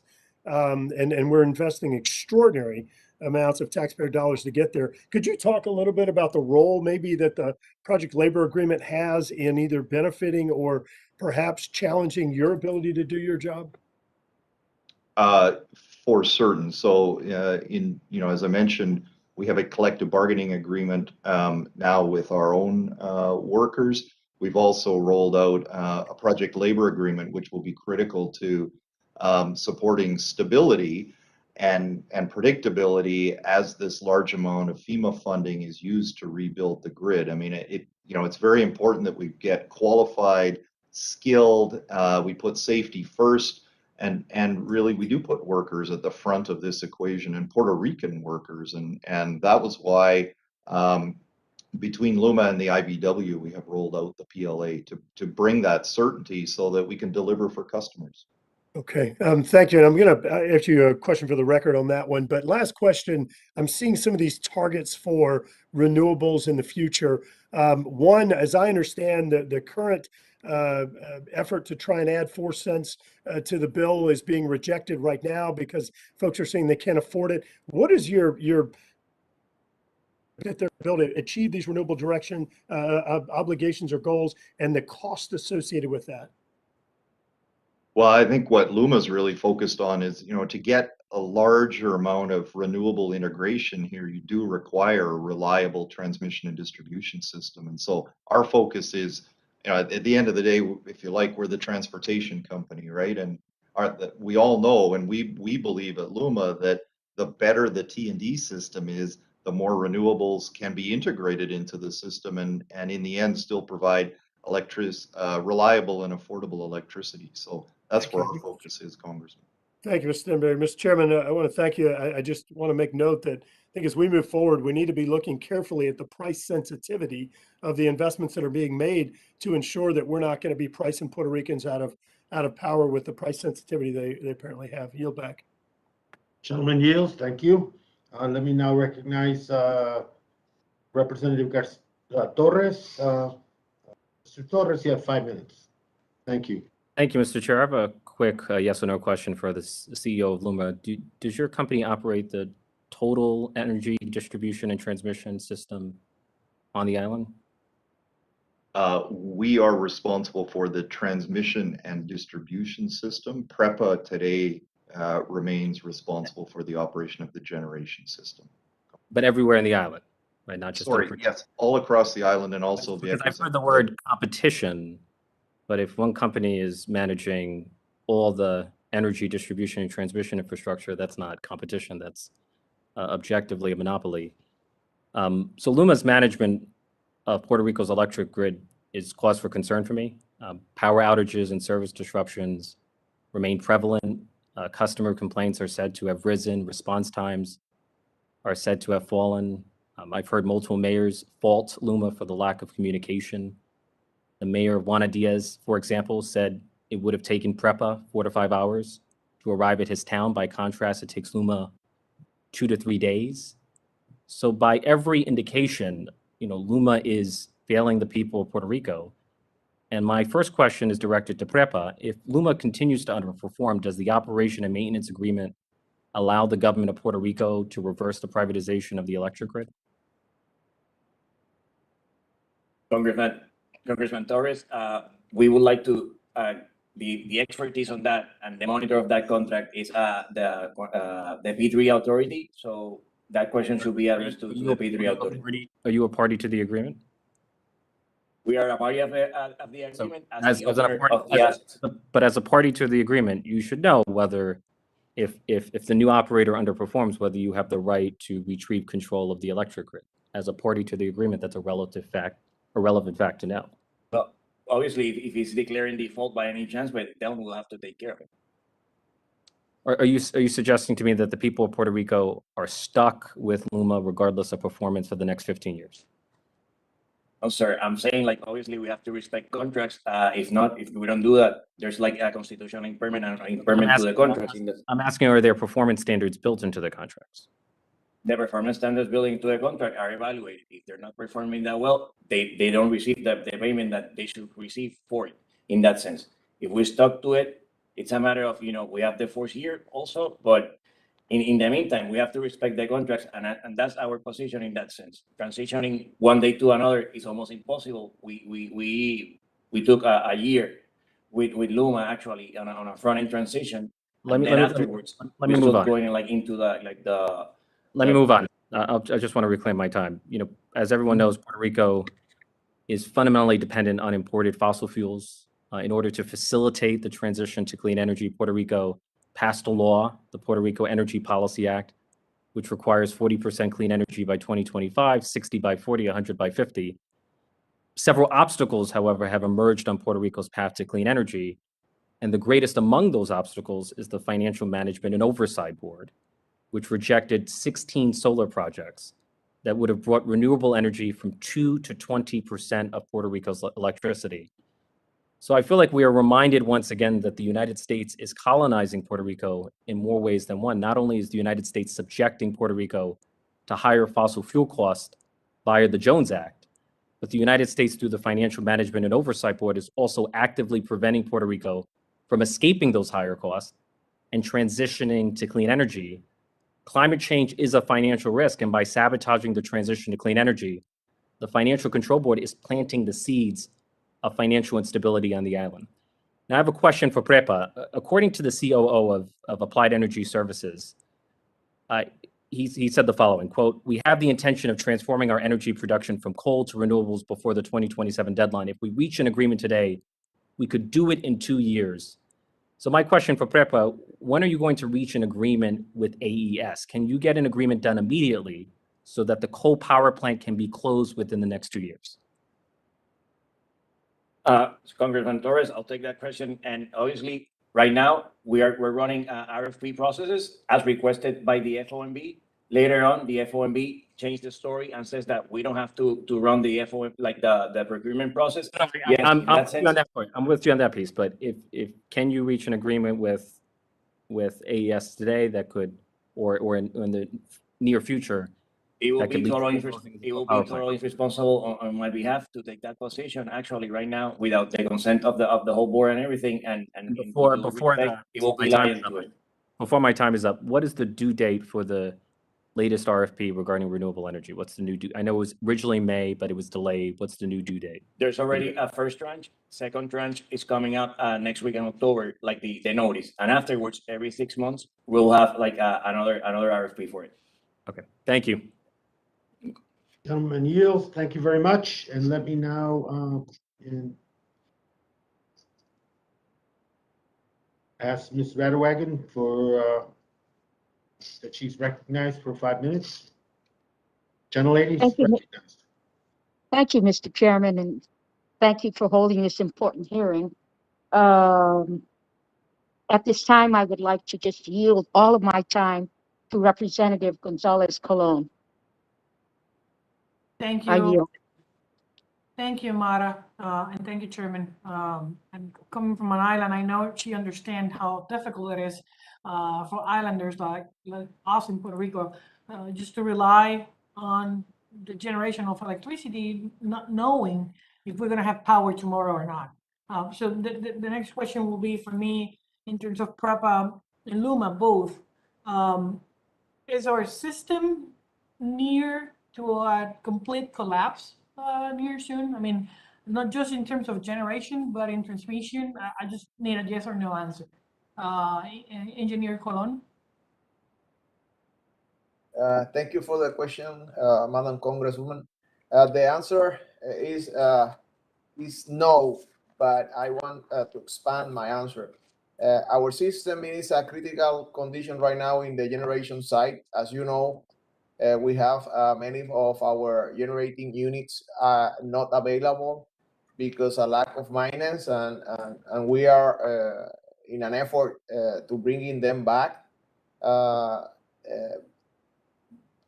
And in the transmission system, also, as you may know, and the other congressman, the system was repaired after the hurricane, but not restored. So, for answer properly, your question is that both sides of the equation are under critical condition, but not to collapse at this point. Is the transmission distribution system near to a collapse?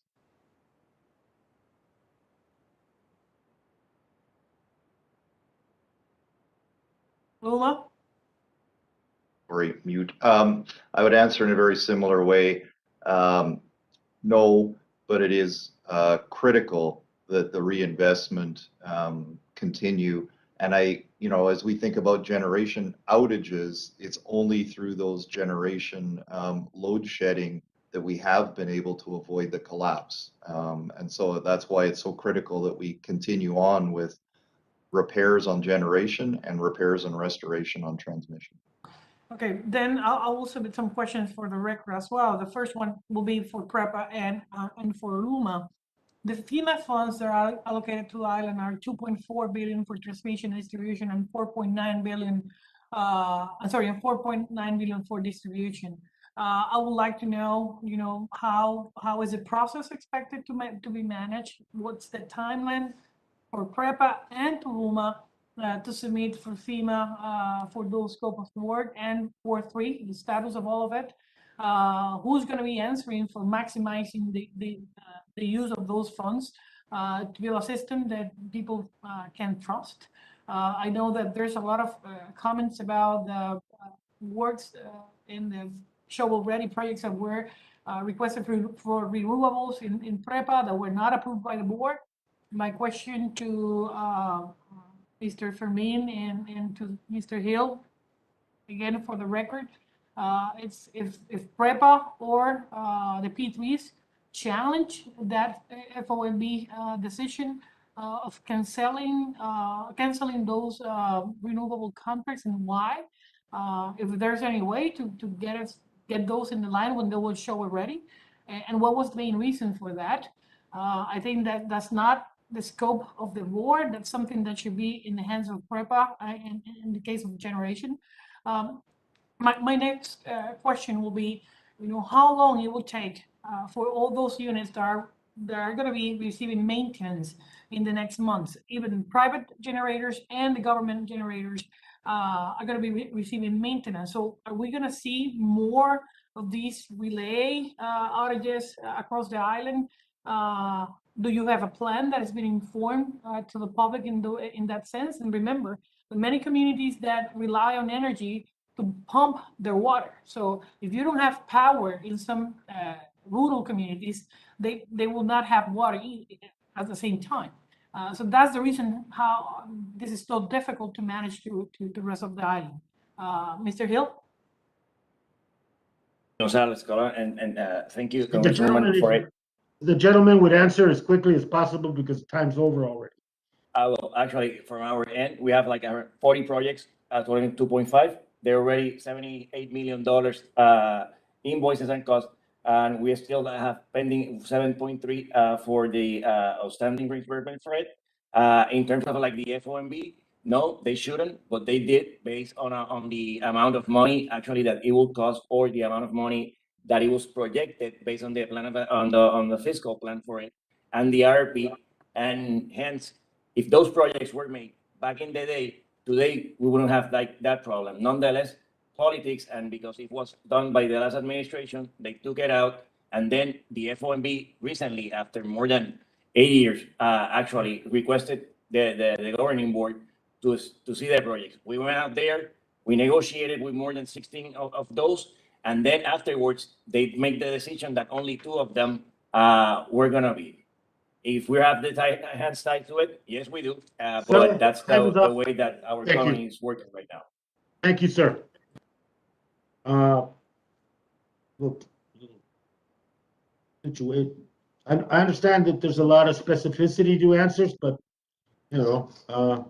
being long-winded is another issue. Let me now recognize Mr. Tonko. You have 5 minutes, sir. Thank you, Mr. Chair.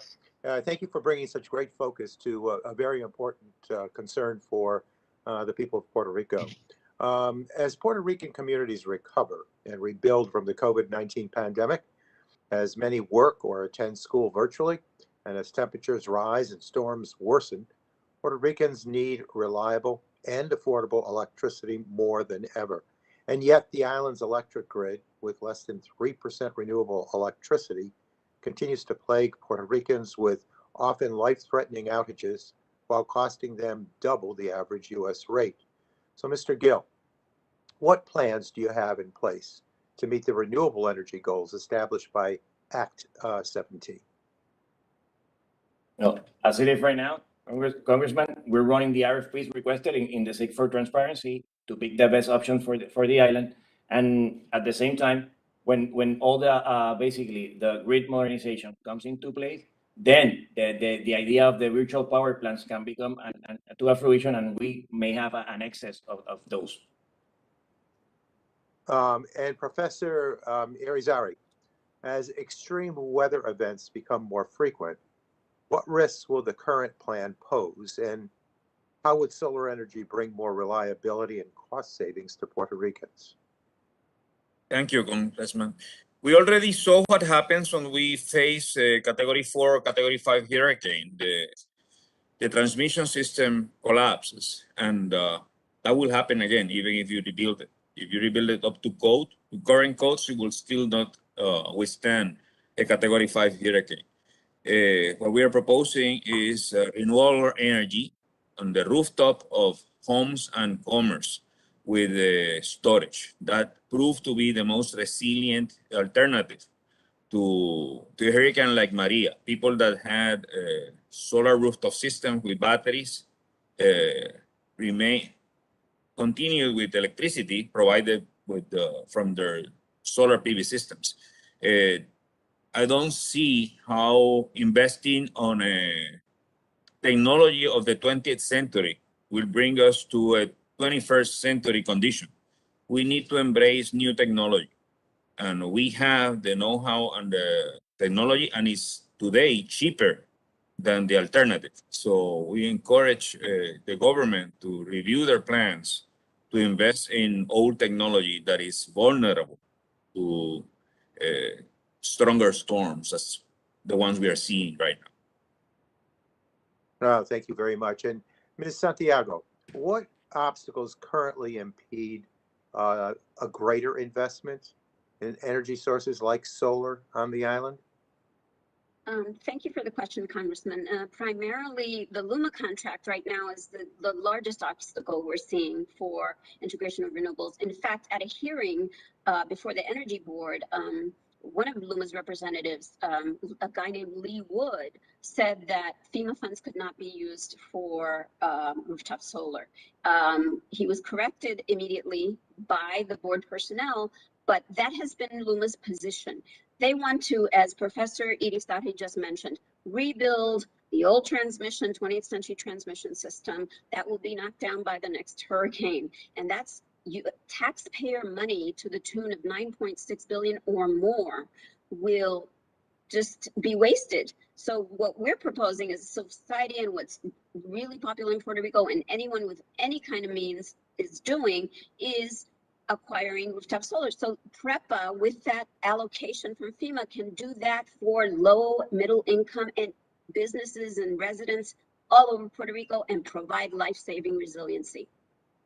Thank you. And I would think, you know, an island such as Puerto Rico would be a classic example of solar opportunity.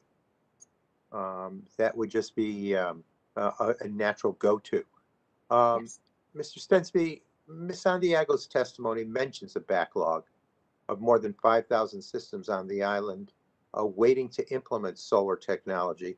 So what are you folks doing to address this backlog, and what challenges remain?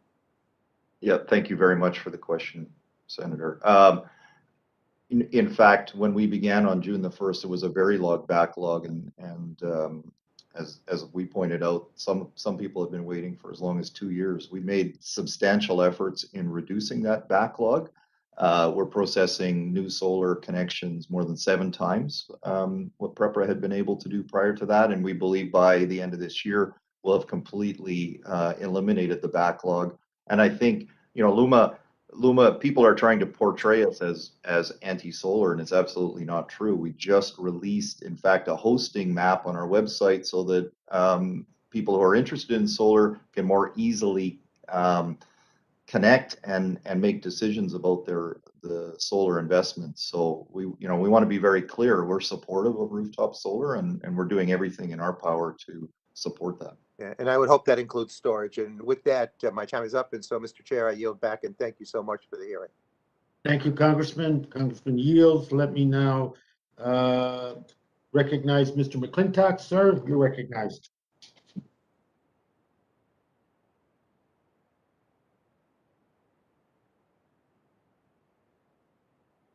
Mr. McClintock, sir, you're recognized.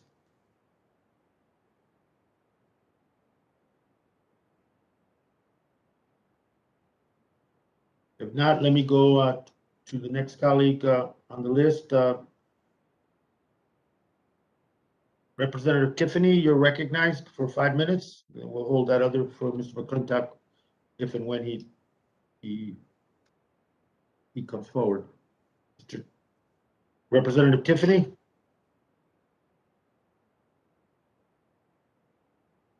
Okay, let me now recognize Congressman Garcia. Sir, you're recognized for 5 minutes. Thank you, Mr. Chairman. Electricity, of course, is something that many of us take for granted, but for people in Puerto Rico, it's a matter of life and death. Hundreds of thousands on the island are currently experiencing outages lasting several days, all while already paying twice as much for electricity than what most of us in the States pay. We're seeing classes suspended, people being forced to throw out food, disruptions in medical services, and a family in Aguadilla losing everything after a power surge burned their house. This would not be acceptable anywhere else, so why do we allow it to happen in Puerto Rico? Last year, this committee held a hearing to preemptively address concerns around the privatization of Puerto Rico's power grid, and yet a year later, with Puerto Rico on the brink of power supply crisis, we have this situation. A question for Mr. Fontanez. We heard earlier that as of June 1st, more than 3,000 ex-PREPA employees transferred to other government agencies. Why did P3 allow for thousands of PREPA employees to be transferred rather than to work for LUMA? Thank you, Congressman, for the question and for the opportunity to address this topic. The way Act 120 is established, what the law required was that we allow the PREPA employees the opportunity to make the decision that they would like to make in terms of whether they wanted to join a private entity or they wanted to remain within the government of Puerto Rico. During the transition period, we did everything within our power to try to provide information to the employees at PREPA so that they could weigh in on what was better for them in particular, and they could make the decision they would like to make. So at the end of the day, most of those employees decided to stay with the government than to join PREPA. I would have to say that, than to join LUMA, I'm sorry. I would have to say that, in my opinion, that it is a shame. LUMA provided better salaries, the same or better benefits than most of these employees. Thank you for your answer. I just, it feels like it's really wasteful to let skilled electrical workers serve as drivers or security workers, especially at this time of Puerto Rico's energy crisis. Question for Mr. Stensby. Consumers have reported difficulties with accessing LUMA's customer service, especially when widespread outages occur. How have employees at call centers been trained and resourced to respond to these events? And do you feel that LUMA's customer service operation is currently meeting the demand for consumers? Thank you very much for the question, Mr. Congressman. What I can tell you is that we trained ahead of service commencement a very large number of call center agents. We now have 4 call centers around Puerto Rico. It was important to us that they were in Puerto Rico. We have almost 10 times as many agents as PREPA had as we moved into the transition. What we are seeing is a very large volume of calls. We've rolled out a number of digital channels for people, but we are seeing large numbers of calls. And frankly, we attribute that to the fact that we are answering the phone. Our average answer time is in approximately the 10-minute mark. And we're beginning to fix the system. Forgive me for reclaiming my time. Is it adequate, sir? Yes or no? Yes, for today it is, sir. Yes. Thank you. Ms. Santiago, I want to make sure you get a word in. How has LUMA engaged with community stakeholders prior to and following its acquisition of the T&D system? Do you feel that LUMA has sufficiently responded to the questions and concerns of community members? And you have about 35 seconds. No, not at all. Not before, not during, not now has LUMA communicated with communities. In fact, we're working with a group of 10 community organizations in the LUMA performance metrics case. And LUMA this week said that they did not have to answer questions about the emergency response plan. Now, we have plants here in Salinas, Puerto Rico, that, for example, the Aguirre Power Complex is the largest electrical complex in Puerto Rico, that surrounding communities need to know what the emergency response plan is for that that infrastructure and the transmission system that comes out of that infrastructure. So LUMA is not responding at all to community requests for information. Thank you, Ms. Santiago. Mr. Chairman, I yield back. Thank you, Mr. Garcia. Let me ask the ranking member, Ms. Gonzalez Colon, is there any members on your side? Yes, Mr. Chairman, I can see Mr. Overnolty that is connected as well as Mr. Does he Moore. seek to be recognized on that? Yes. Mr. Overnolty, you're recognized for 5 minutes, sir. Thank you very much, Mr. Chairman, and thank you to our witnesses on this really critical topic for the people of Puerto Rico. I had a question for Mr. Gill. I'd like to follow up on the line of inquiry that Congresswoman Velasquez was pursuing earlier. Recently, there was an outage on the island of Puerto Rico that was tied to several of the power plants going down because of cloggage of intakes for the generators with brown seaweed. And on Friday afternoon, there was a protest by hundreds of Puerto Ricans in front of the governor's mansion against these outages. And many of those protesters were angry with LUMA. But my question to you is, should they be angry with LUMA or should they be angry with PREPA, given the fact that that PREPA is responsible for generation and LUMA is just responsible for distribution? Congressman, actually, at that time, they could be met with both. It was a matter of generation with as you got it, the sargassum or the seaweed in that sense. Those filters already being procured in that scenario, they're extremely expensive. There was something that it shouldn't happen, but at the same time, there have been other outages not related to generation that sort of like that mix of it actually creates have been created the emotions around there, and obviously other political motivations and the opposition to it. It's fueling that fire.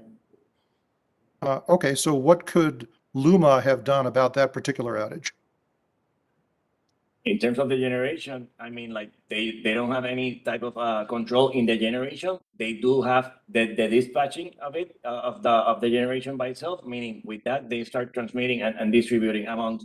So when it's related to outages because of transformers, substations, or any other particular fault wiring or something like that, it's related to the T&D. When it's related to generation by itself, any machine that breaks or whatever. It's related to us in PREPA. Right. Okay. So talking about that outage in particular, can you give us kind of a layman's explanation of what happened with the seaweed and why it caused such a problem at those two plants? Well, basically, I mean, let me transfer and to give you the proper answer and the correct answer. Mr. Colon is the expert in generation, so he will take that question. Thank you for the question, Mr. Congressman. As Fernando explained, what happened over there was that a high amount of seaweed or sargassum entered the intake of water that are used in the power plant for condense the steam that is using for move the turbine. The reason for that was that we have 5 sets of screens that are using for filter or prevent those seaweed to enter the channels that are tied to the condensers. But at that time when this happened, all of the 5 filters failed, and that was the main reason that led to the shutdown of the units on Aguirre, and also to reduce the amount of energy that one of the generation can produce. And LUMA doesn't have anything to do with that. It was Okay, now, are those intakes, are they at surface level or are they below the surface? Both, but the majority of the seaweed was on the surface, but also are below the water level. Right, and as I understand it, these are large floating mats of brown seaweed, is that correct? Yes. So, I mean, I'm just, and again, I'm a layman, I'm not an expert, but why even allow those mats of seaweed to come close to the inlets? I mean, couldn't you just take some surface watercraft and go collect that or push it away, or erect a floating boom or something if you knew that was a hazard? Well, actually, that was a failure from our people in the Aguirre power station. Actually, the power plant has watercraft and equipment to prevent those seaweed to get close to the intake, but they also have lack of personnel to conduct that kind of maintenance service for this kind of process, and all of this lead to what happened. And we are now taking the actions required to prevent that. Since that time, the unit returned to service without any problem with the sargassum and seaweed, and we are putting all of our efforts to prevent that to happen again, even that we doesn't have the equipment, the new equipment that is needed to replace the broken ones. Okay. Gentleman yields. Let me turn to the next. Thank you for the questions. Gentleman yields. Let me recognize Representative Alib for her questions. Representative, you're recognized.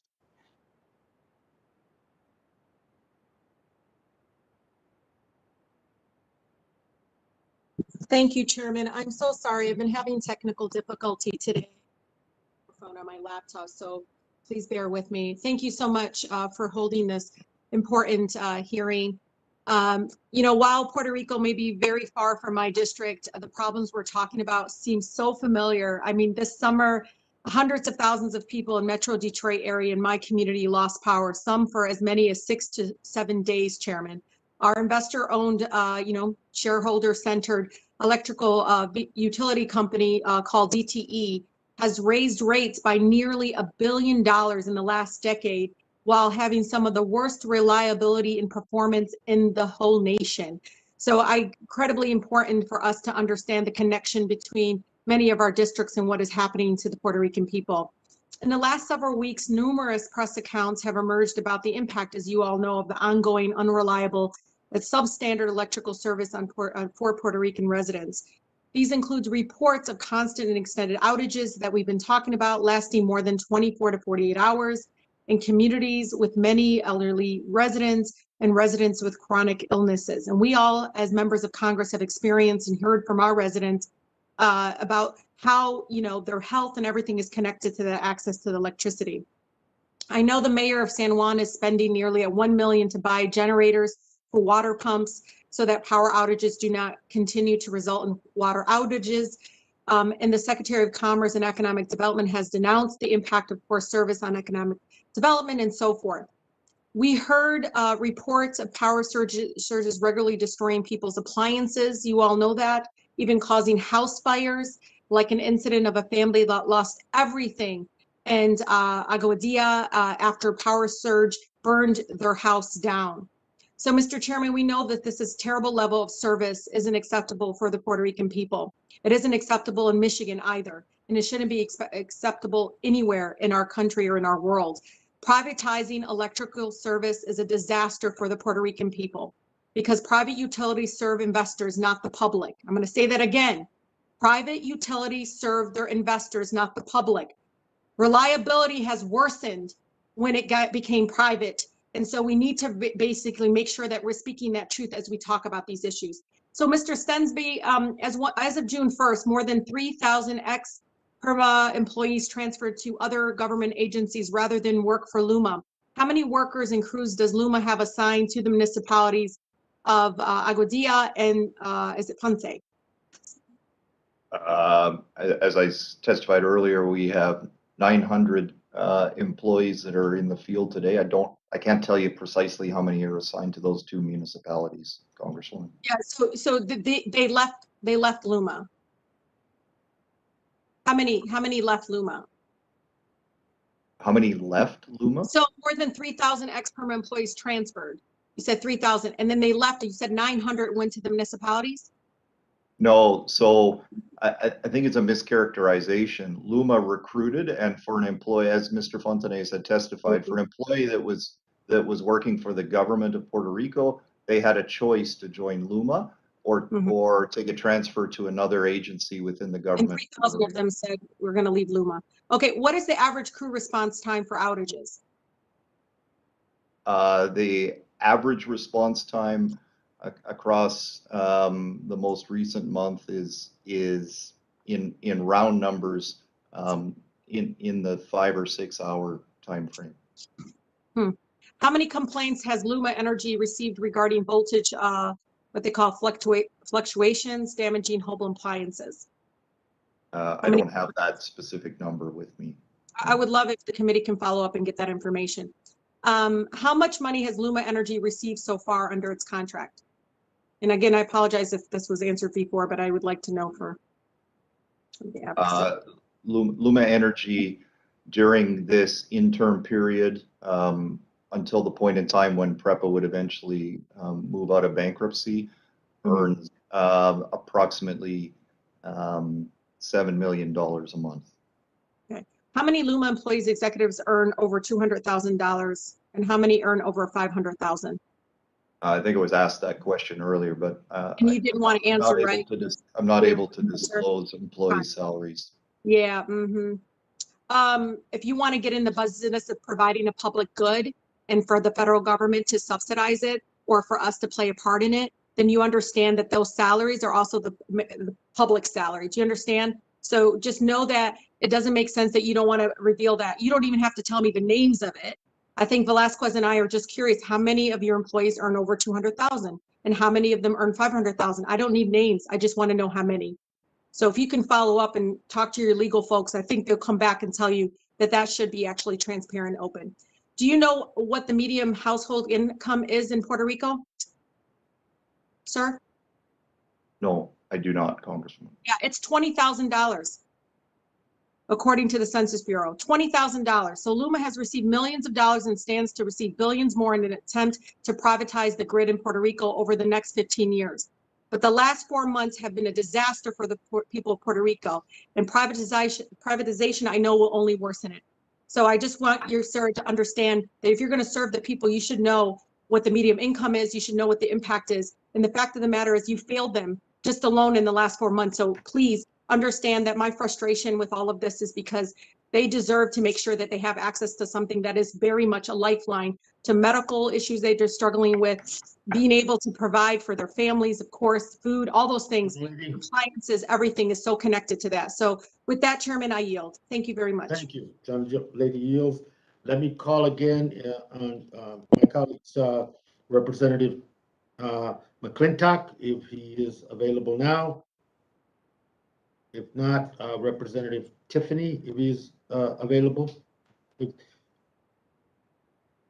They're recognized, either or. If not, let me go to Representative Espaillat for his 5 minutes. Sir, you're recognized. Thank you, Mr. Chairman. Thank you.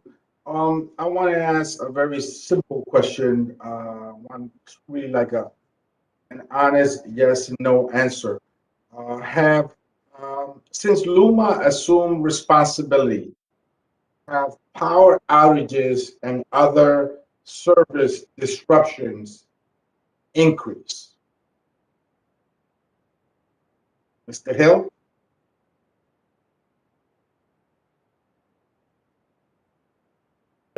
Sorry for, we don't have the actual data for that. It's something that is related to LUMA, and LUMA should answer like the amount that they have before and the amount that the outages that they have since June 1st. Mr. Standby from LUMA, since you took control or responsibility, have outages and service disruption increased? The frequency of outages has gone down, sir, and in some months, the duration of outages has gone up. Have service complaints increased from customers, from your customers?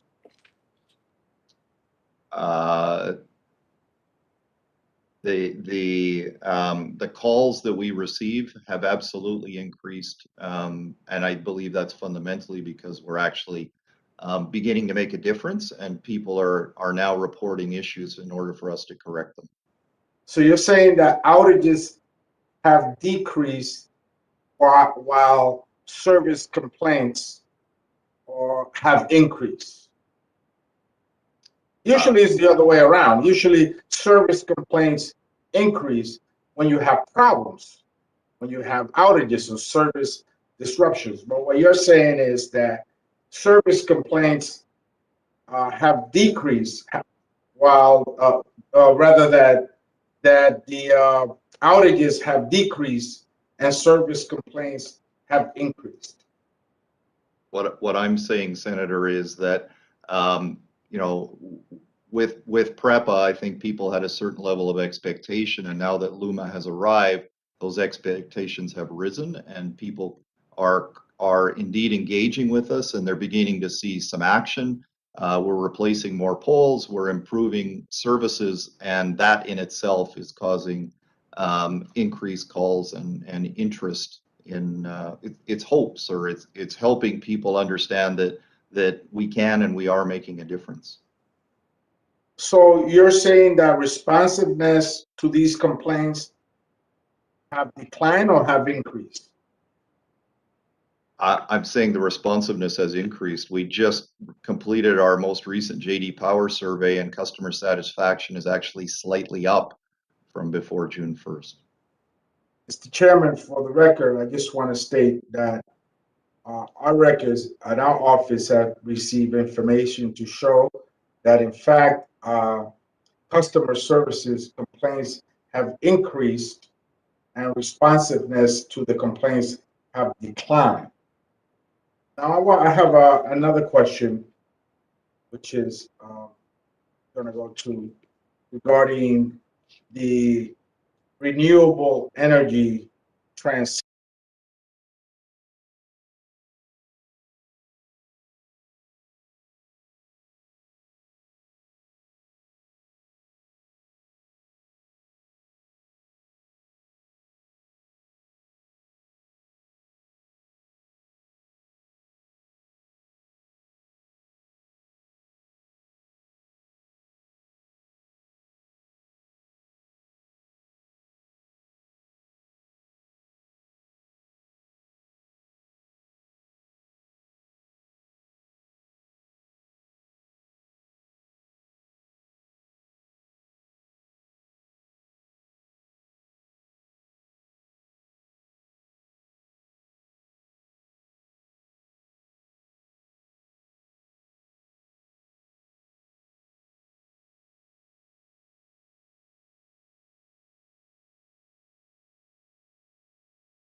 and how are they're handling things. But in that sense, I feel comfortable with the pace that we have right now. That first RFP already notified or the line of people that can basically get a contract. It might be go to 12, and obviously next week actually we will issue the second one, and so forth. So it's about keeping that rhythm and that into that direction in order for us to be able to produce the public policy goals of that 40% for 2025-2030. Mr. Chairman, Mr. Chairman, let me just, for the record, state my concern regarding these delays and the potential that other interests may be involved in causing these long-standing delays. I yield back.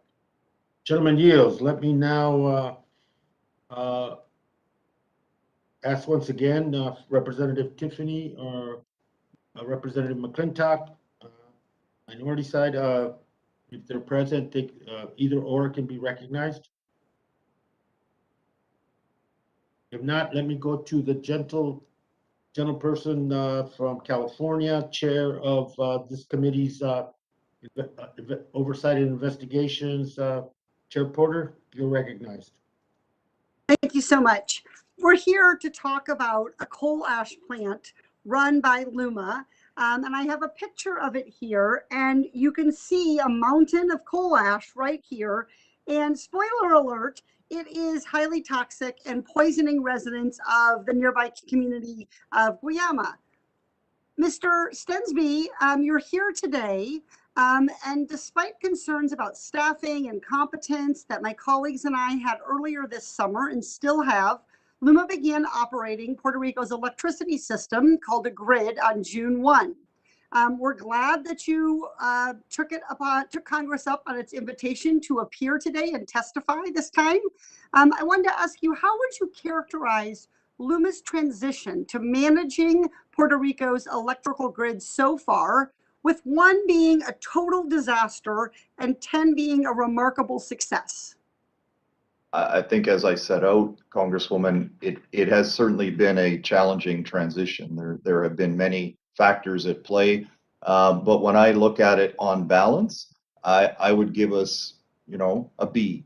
I think we have a lot to do. Okay, so 1 to 10, 1 to 10, you would give yourself like a 6? I'd give myself I'd give us a 7, considering what we. 7. Okay. How many blackouts? I know this has been covered, but how many blackouts have been reported since LUMA took over on June 1? The system has a very large number of outages, Congresswoman, both Can you before and after. count them? Is it so big you can't even keep track of them all? There are outages every single day, Congresswoman. Every single day. So if you're having trouble doing this, and there's voltage spikes, destroyed appliances, house fires, complaints about customer service, why should LUMA be allowed to continue to manage the plant if it's not actually delivering electricity? Two things. I want to be very clear. The picture that you showed, LUMA has nothing to do with the AES coal plant. Our job is to operate the electric system. Do you not get energy from this plant that you then move along the grid? Puerto Rico receives energy from that plant, yes. And then you move it along the grid? That energy is flowed through the grid to customers, yes. Okay. I want to talk about customer service. How many customer service reps did you have on June 1? I don't have the exact number, but we How many have a today? large number. Sorry? You have a large number of customer service reps, which is good because you have a large number of blackouts. How many customer service reps do you have today? We have more than 350 agents, and in addition, many more people that are customer service people. And how many experienced linemen do you have today? I think, as I described earlier, 900? the way that PREPA would describe them, we have more than 900 people in the field today. Okay. I want to turn to last hearing. We had a witness describing that his aunt is dead, his wife and daughter might be dying. A doctor testified about terrible illnesses. Is the AES plant worth running, in your opinion, given the lost lives and serious illnesses? As I say, I think the conversation about AES is not a conversation for LUMA. LUMA's job is to transform the transmission and distribution system, Senator. Are you equally able to transmit energy that comes from renewable sources? Yes, and I think as I testified earlier, Congresswoman, we've been working hard to reduce the weighting and connecting new renewable resources as we speak. And so you commit to doing everything in your power to transition to renewables? We are very supportive of renewables. Do you think Puerto Rico is on track to meet its renewable goals? Once again, I think it's important that people understand LUMA's role is to operate the transmission and distribution system and rebuild that system. I'm Many of your concerned questions because are perhaps better we heard for testimony today that you're delaying ready to go rooftop solar and storage installations, and there's a backlog of these systems that are still waiting to be connected. Why is that if you're so committed to clean energy?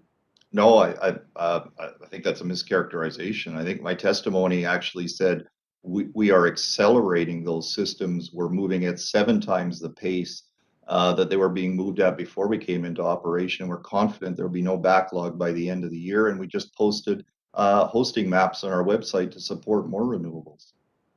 How long do you think it will be until LUMA can deliver the energy in a consistent and reliable way with blackouts that are comparable to what we see in the United States and what you saw at your prior employer?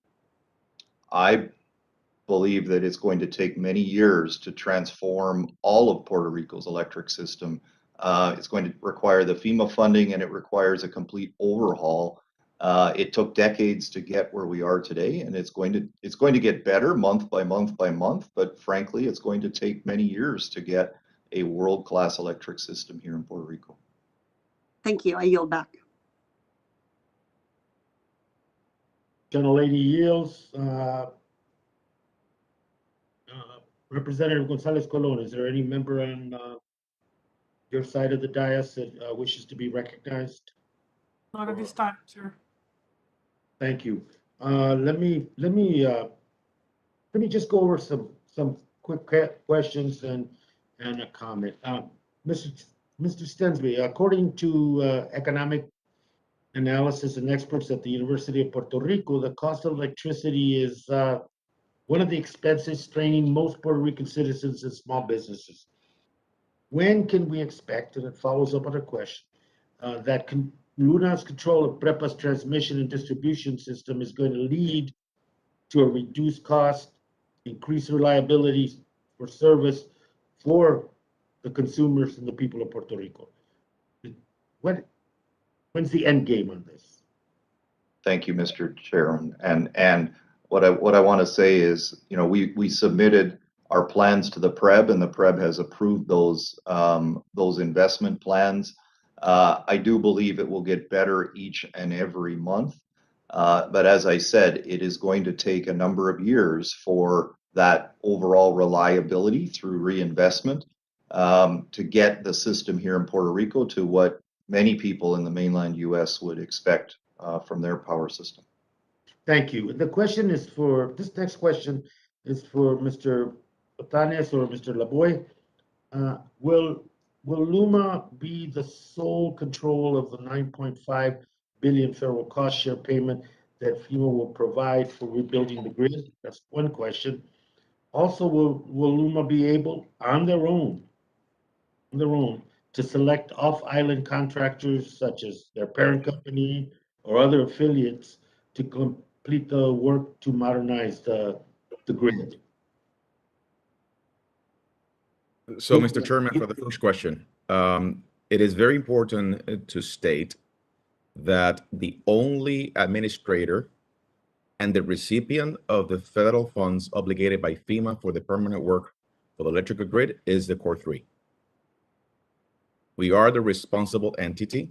It's stated in the FEMA state agreements, according to the Stafford Act, federal regulations, and we are the entity that is responsible to manage and So disperse. effectively, LUMA cannot make those kinds of contracting decisions, all that without your concurrence, or if that, right?